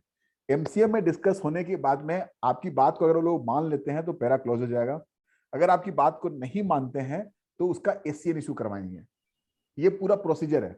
Why I am discussing this thing, एक अपना एक माइंडसेट होता है कि अगर ऑडिटर आए हैं, ये ऑडिट करने आए हैं, डिपार्टमेंटल ऑडिट करने आए हैं, तो यहीं से टैक्स लेके चले जाएंगे। No, they are not authorized to issue the SCN. अगर उन्होंने कोई टैक्स का, अगर कोई इवेजन या टैक्स का शॉर्ट पेमेंट या आईटीसी का रॉन्ग अवेलमेंट अगर आइडेंटिफाइड किया है, they have no right to enforce you to pay the tax on spot. Are you getting my point friends? उनका काम ऑडिट ऑब्जर्वेशन देके जाना है, टैक्स कलेक्शन का काम नहीं है उनका। तो फोर्सफुली वो लोग डीआरसी 03 अगर करने आपको कहें, this is your call, if you don't want to pay, don't pay. उनको बोलिए सर आप ऑडिट ऑब्जर्वेशन दीजिए, हम लोग अपना रिप्लाई करेंगे, we will see what will the procedure under the law. SCN बाद में आएगा, आपका रिप्लाई देने के बाद। अभी स्पॉट पे एससीएन देने का उनको कोई राइट नहीं है। ठीक है ना? अब आपकी जो ऑडिट सिलेक्शन हो रहा है, ऑडिट सिलेक्शन के रिस्क पैरामीटर जीएसटी ऑडिट में ये सारे हैं। Size of the tax payers, exemption claim by the tax pair, size of the tax pair refunds, ये सारे जो एम्बेडेड अपने जो जीएसटीएम ऑडिट मैंने कहा है, उस रिस्क पैरामीटर पे आपके ऑडिट सिलेक्शन होता है। I am not discussing in point two point, क्योंकि अपने को कोई ऑडिट सिलेक्शन हो गया तो हो गया, बचा भी नहीं सकते उससे। तो और कोई टर्नओवर किसी का हो रहा है तो होना ही है। आप ऑडिट नहीं है उसके लिए टर्नओवर कम थोड़ी ना करेंगे। ये इंपॉर्टेंट है। जीएसटी ऑडिट मैनुअल में टैक्स पेयर्स की प्रोफाइल जीएसटी M1 में डाला हुआ है, डेस्क रिव्यू के फॉर्मेट्स डाले हैं, ऑडिट प्लान्स डाले हैं, ऑडिट वेरिफिकेशन, ऑडिट कंक्लूजन, ये सारी चीज अगर आप लोग देखेंगे ना माय डियर फ्रेंड्स, तो ये सारा का सारा ऑडिट मैनुअल में डाला हुआ है। It will helpful to you. ये देखिए पूरी डिटेल्स मैंने यहाँ पे डाल रखी है। अब एक क्वेश्चन आता है कि ये नोटिस कब आ सकती है? Section 73, section 74, correct? यहाँ पे other than fraud and wilful misstatement, Pramod भैया सेक्शन 74 का कभी नोटिस रिसीव किए हैं? नहीं, मतलब आपके पास जीएसटी का कभी ऑडिट नोटिस ही नहीं आया इसके मतलब? नहीं, एक नोटिस आई हुई हमारे पास में, 2-3 आई हुई है कि उसमें किसी में विलफुल मिस स्टेटमेंट सब था ही नहीं बात है। नहीं तो आपको कोई बढ़िया ऑफिसर मिल गया, अदरवाइज तो डिपार्टमेंट हमेशा 74 ऑडिट हम ही नहीं की थी, और हमारी ऑडिट की भी अकाउंट्स का ही वहां पर इंटरनल डिपार्टमेंटल ऑडिट। नहीं, मैं ऑडिट की एससीएन की बात नहीं कर रहा भैया, मैं जनरल जीएसटी ऑडिट नोटिस की बात कर रहा हूँ, जीएसटी नोटिस की बात कर रहा हूँ, जनरल नहीं। जनरल हमारे किसी क्लाइंट के बदले आगा, कोई क्लाइंट ऐसा फ्रॉड वाला काम करता नहीं है भैया। फ्रॉड वाला काम करना नहीं है ना, उसके अलावा तो विलफुल मिसस्टेटमेंट और सप्रेशन ऑफ फैक्ट भी तो है ना। ऐसा कुछ हुआ नहीं हमारे, जो भी क्लाइंट कोई वैसा मैं क्यों डिस्कस कर रहा हूँ ये पॉइंट, मैं क्यों डिस्कस कर रहा हूँ? डिपार्टमेंट 99% केसेस में फॉर द एक्सटेंडेड पीरियड और for levying of the penalty used to issue notices under section 74 instead of 73। Okay okay okay. अब उसमें जब नोटिस इशू करते हैं 74 में, my dear friends, you will find क्या फ्रॉड, विलफुल मिस स्टेटमेंट और suppression of fact तीनों एक साथ हो सकता है। अगर फ्रॉड है तो फ्रॉड है, विलफुल मिस स्टेटमेंट है तो विलफुल मिस स्टेटमेंट। क्लियर बताइए ना, डिपार्टमेंटल नोटिस में तीनों वर्ड रहेंगे। मतलब वो खुद भी आइडेंटिफाइड नहीं कर पा रहे हैं कि आपने फ्रॉड किया है या विलफुल मिस स्टेटमेंट है या सप्रेशन ऑफ फैक्ट है। तो इस केस में तो नोटिस को चैलेंज किया जा सकता है। एग्जैक्टली, उनको खुद को नहीं पता है। वो पर्पस क्या है उनका, क्यों देते 74 में? So that they can collect 15% of the penalty, क्योंकि before issuance of the SCN 15% tax की लायबिलिटी तभी भी आ जाती है। ये देखिए मैंने टेबल में डाला है, क्या डिफरेंस है 73 74 में। अगर tax and interest paid before the issuance of the SCN 73 में नो पेनाल्टी, बट अंडर 74 15%। अगर एससीएन आपका इशू हो गया विद इन 30 डेज, आपका नो पेनाल्टी 25% अंडर 73 74, और with in 30 days of the order 50% of the tax. ये पूरा difference यही है। तो they always insist under section 74। अब इसमें क्वेश्चन एक आता बताओ मेरे को, एक चीज जैसा अगर सेक्शन 74 में नोटिस आई तो इमीडिएटली उसको हम चैलेंज कर सकते हैं। क्यों नहीं कर सकते हैं? तो with whom we have to challenge this notice? To the higher authority or the no same same person? Authority, क्योंकि ultimately he is the deciding against the SCM. तो उसके वो बाद अगर- में इसको अब Then we will suppose file appeal. नहीं एक मिनट, अगर हमने उसको नोटिस दी, उसने नोटिस दी, मैंने ऑब्जेक्शन किया, now whether he can correct that notice, make the necessary correction. Sir he has to issue the second notice, first को ड्रॉप करना पड़ेगा, ड्रॉप करना पड़ेगा, ड्रॉप करके Yes. फिर देना पड़ेगा उसको, फिर देना पड़ेगा। क्योंकि इनकम टैक्स के अंदर में ऐसा नहीं होता था। जब 271(1)(c चलता था तो once notice issued, that is a permanent notice, he cannot drop that notice and again reissue the notice, because in that case assessment order के through 271(1)(c notice initiate होती थी ना, नहीं, यहाँ पर वो प्रोविजन नहीं है भैया। वहाँ प्रोविजन नहीं है, मतलब ये ड्रॉप करके दे सकता है। हाँ, यहाँ देखिए क्या है, यहाँ टाइम लिमिट दी हुई है कि X number of time they can issue the notices on the same matter with in this time period. Like 17-18 का टाइम पीरियड क्या था? 17-18 का अंडर सेक्शन 73 4 से 6 फरवरी ऑर्डर इशू करने का टाइम है, नोटिस इशू करने का टाइम 4 से 6 नवंबर है। मैं 4 से 6 क्यों बोल रहा हूं सर? क्योंकि जीएसटीआर 9 की फाइलिंग डेट 5 से 7 फरवरी 2020 थी, डिपेंडिंग अपॉन द स्टेट्स। 73 की नोटिस 3 मंथ्स बैक इशू हो सकती है, 74 की नोटिस 6 मंथ बैक इशू हो सकती है। तो अभी अपने 17-18 का अगर बात करें तो 4 या 6 नवंबर 22 को ये लास्ट नोटिस इशू हो सकती है। बट अनफॉर्चुनेटली 47 काउंसिल मीटिंग में ये प्रपोज्ड है ये एक्सटेंशन लेने का। 31 शायद वो प्रपोजल जो मेरे को सो फार आई रिमेंबर ये शायद 31 मार्च 23 तक या 24 तक उसको एक्सटेंशन ले रहे हैं। तो अगर वो एक्सटेंड हो जाता है तो ये नवंबर या जो 22 का जो टाइम है ये एक्सटेंड हो जाएगा। तब सेक्शन 74 का चक्कर ही खत्म हो जाएगा। नहीं 73 का अभी तो 74 तो बहुत टाइम है भैया। नहीं मैं ऐसे था जो 74 में जानबूझ कर करते थे नोटिस, वो शायद खत्म हो जाए, क्योंकि एक्सटेंडेड टाइम लिमिट का फायदा इनको मिलता है। 15% पेनाल्टी का तो मिलेगा ना, पेनाल्टी तो चाहिए ना। हाँ वो पेनल्टी, लेकिन उनका पर्पस उस वक्त में दूसरा रहता था ना। नहीं भैया, पेनाल्टी का उनका मेन पर्पस आज की डेट में पेनाल्टी है। 15% तो 1 करोड़ में 15 लाख आता है भैया। सही बात है।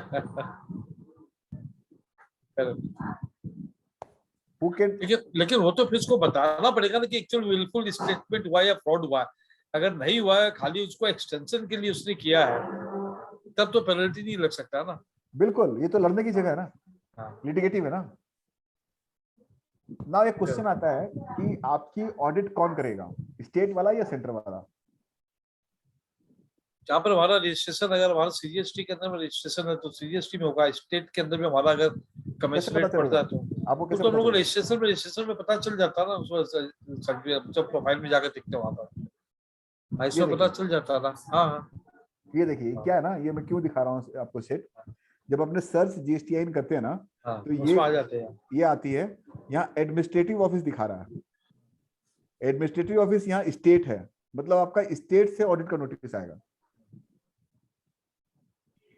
अदर ऑफिस सेंटर है तो सेंटर वाला आपको जीएसटी ऑडिट नहीं करेगा। जो एडमिनिस्ट्रेटिव ऑफिस है वही ऑडिट करेंगे, ठीक है ना।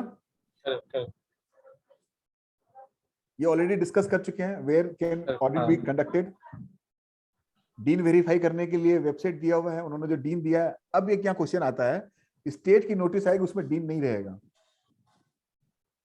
Dean is applicable only in case of CGST, ठीक है ना। कमेंसमेंट ऑफ द ऑडिट, अपने को जब ऑडिट अपने जब डॉक्यूमेंट सबमिट कर देंगे देन ऑडिट कमेंसमेंट होगा। अब यहाँ पे एक कैच है, उन्होंने मेरे को एडीटी 01 दे दिया, ठीक है ना। एडीटी 01 के अगेंस्ट में पेपर की डिमांड करी, हमने पेपर उसको हैंड ओवर कर दिया। तो कमेंसमेंट ऑफ ऑडिट कब होगा? अगर वो डेस्क रिव्यू कर रहा है, मतलब आपकी ऑफिस नहीं आ रहा, वो अपनी ऑफिस में ही कर रहा है, तो कमेंसमेंट ऑफ ऑडिट कब से स्टार्ट होगा? जब पेपर हैंड ओवर करेंगे। क्या एविडेंस है आपके पास कि आपने पेपर हैंड ओवर करके उसको कमेंसमेंट ऑफ ऑडिट का रिक्वेस्ट किया है? अब एविडेंस तो रिसीट हो जाता है, तो आपने कवरिंग लेटर दिया उस पे स्टाम्प लगाना, और क्या है। राइट विष्णु भैया, उसमें एक लाइन ऐड कीजिए, एक लाइन ऐड कीजिए अपने जो सबमिशन देते हैं ना पेपर में, उसमें एक लाइन ऐड कीजिए कि we have submitted all the documents as per your ADT 01, so we pre-assume that my audit is commenced from this date. Okay. मतलब कंप्लीशन ऑफ रिकॉर्ड होना चाहिए, जितने भी है हमारी जस्ट कंप्लायंस होती तो लास्ट डेट ऑफ कंप्लायंस जिस दिन हमारा डॉक्यूमेंट कंप्लीट हुआ उस दिन से हमारा 3 महीना मान जाएगा। करेक्ट। अब क्या होगा, आपने सारे पेपर अगर उसको हैंड ओवर कर दिए और लेटर में एक्नॉलेज करवा लिया कि भैया सारा पेपर दे दिया, हमारा कमेंसमेंट ऑफ ऑडिट स्टार्ट हो चुका है, तो within 3 months he has to complete the audit work.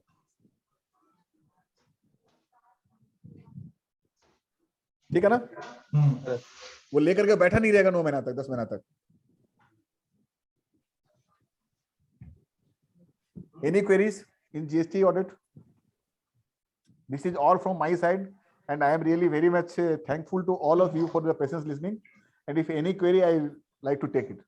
इसमें जैसे एक मेरा एक कुछ चीज है कि सपोज करो कि वो हमको कौन कौन से सेक्शन के अंदर में इंटरेस्ट चार्ज कर सकता है। दूसरी चीज, अगर लेट फाइलिंग ऑफ 9C हुआ है उस पीरियड के अंदर में, whether he can levy penalty on those account and किन किस सेक्शन के अंदर वो इंटरेस्ट चार्ज कर सकता है हमारे ऊपर में। राइट, आपका मल्टीपल क्वेश्चंस भी है, वन आई एम टेकिंग।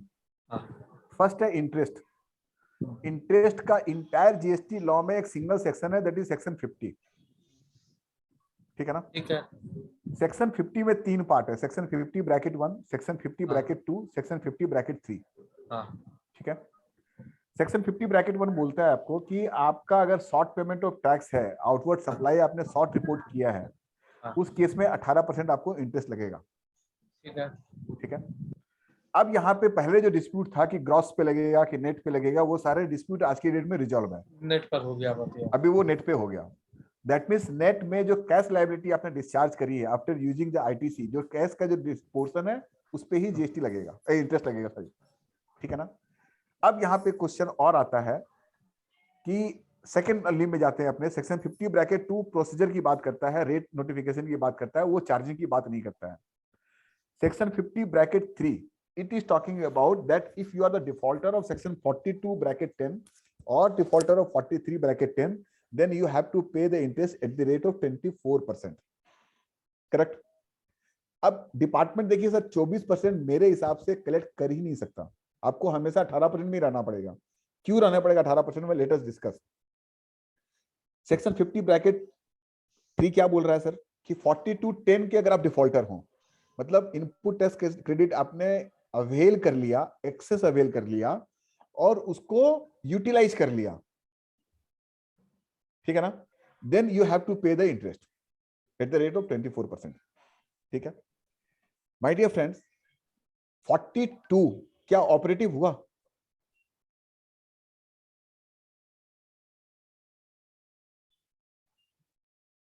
प्रोदे आप अनम्यूटेड है, म्यूटेड है। सेक्शन 42 हाँ 42 कभी भी भैया ऑपरेटिव नहीं हुआ। क्यों ऑपरेटिव नहीं हुआ? 42 मैचिंग प्रिंसिपल की बात करता है, जीएसटी एक्ट 2 के थ्रू। ठीक है, तो हमारा कभी भी अवेल करके अगर हमने यूटिलाइज नहीं किया है तो 24% का इंटरेस्ट की एप्लीकेबिलिटी नहीं आती है, 18% ही आएगा। उसको बाय डिफॉल्ट 50 ब्रैकेट 1 में आना पड़ेगा डिपार्टमेंट को। डिपार्टमेंट का स्टैंड क्या रहता है कि आपने अवेल कर लिया, यूटिलाइज भी नहीं किया तो भी आपको इंटरेस्ट देना पड़ेगा, है ना? एक्चुअली नहीं दे सकते, चार्ज कैसे कर सकते? हमने यूटिलाइज नहीं किया, डिस्चार्ज का लायबिलिटी में मानता है, आपने अवेल कर लिया, आपको इंटरेस्ट भरना पड़ेगा। This is the stand of the department. How we will discuss, how we will fight with the department, I am giving you the section wise details. Section 42 bracket 10 की ओपनिंग लाइन पढ़िएगा, वहीं पे बोल रहा है आपको if it is reduce from the output tax liability then you are liable to pay the interest. 4210 पढ़िए एक बार, आप पढ़ते ही ये क्लियर हो जाएगा कि अगर आपने अवेल किया है, यूटिलाइज नहीं किया तो कोई इंटरेस्ट की लायबिलिटी नहीं है। पहला क्वेश्चन क्लियर हो गया आपका भैया? क्लियर है। अब नेक्स्ट बताइए, नेक्स्ट क्या क्वेश्चन था आपका? आप म्यूटेड है भैया? भैया आप म्यूटेड हैं? हाँ, 9C फाइल करने में अगर डिले हुआ तो उस केस के अंदर में हमारा जो है क्या नाम है, जनरल पेनाल्टी 25,000 हाँ 25,000 चार्ज कर सकते हैं, ले भी कर सकता है क्या? नहीं कर सकते हैं, क्यों नहीं कर सकते हैं? अगर 9C में अगर आपको चाहिए जनरल पेनाल्टी, तो फिर 3B का क्यों छोड़ रहे हैं? 3B का भी ले लीजिए। पहला बात। दूसरा बात, जनरल पेनाल्टी का सेक्शन 126 है, उसके ठीक नीचे 126 है, 125 के ठीक नीचे 126 है। मैं पढ़ता हूँ, बहुत इंपॉर्टेंट सेक्शन है वो।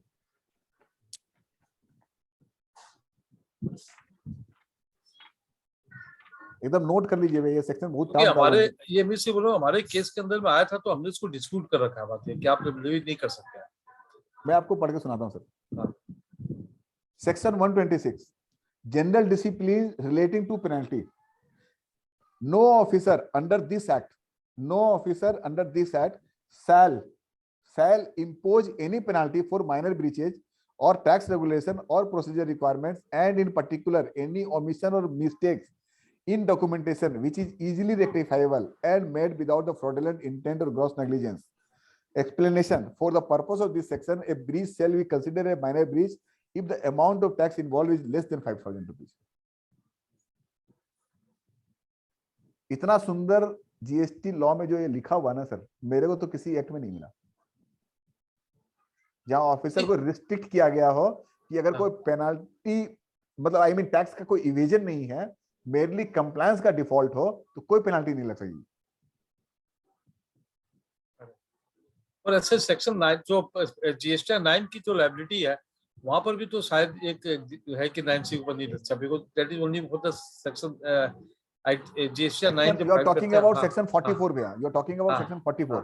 9C के लिए कोई वहां पे रिक्वायरमेंट नहीं है, 9 फाइल हो जाता है, आपका कंप्लाई हो जा रहा है वो। देखिए उसमें क्या ना, इसमें एक लिटिगेशन क्या चल रहा है कि 9C is an integral part of GSTR 9 if you are covered under turnover of more than 5 crores।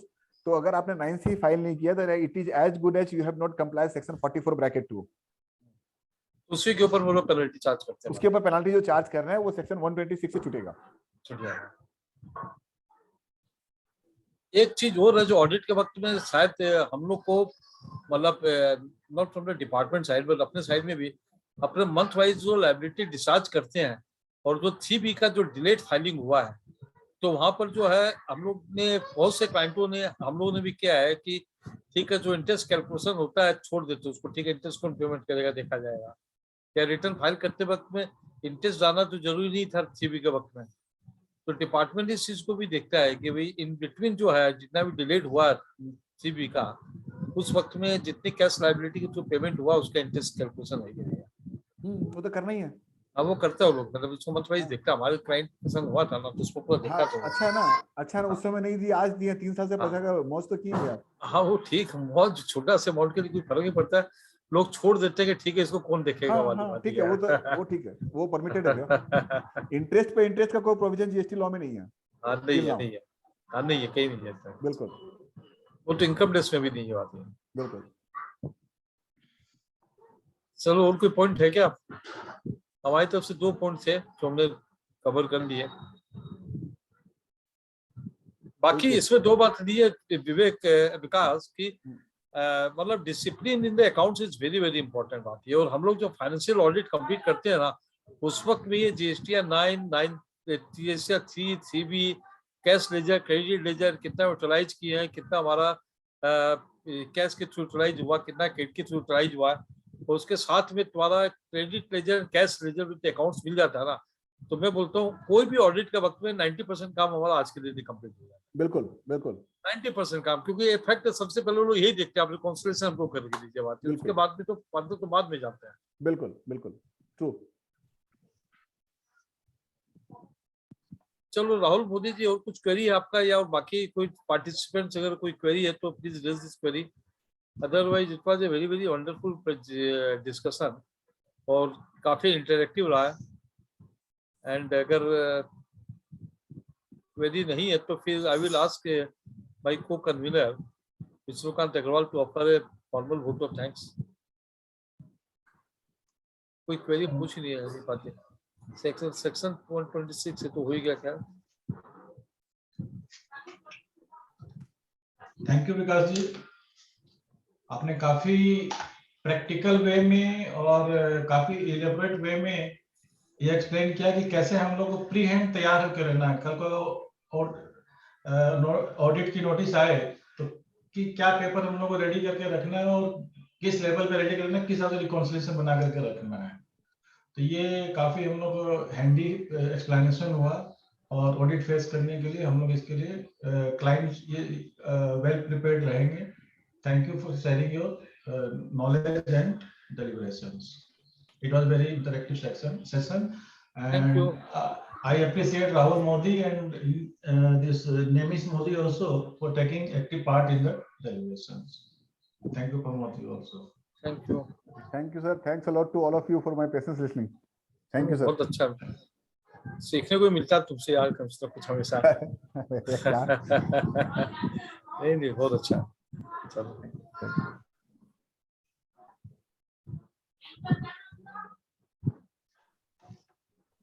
Of कर दो, हाँ एंड कर देते हैं।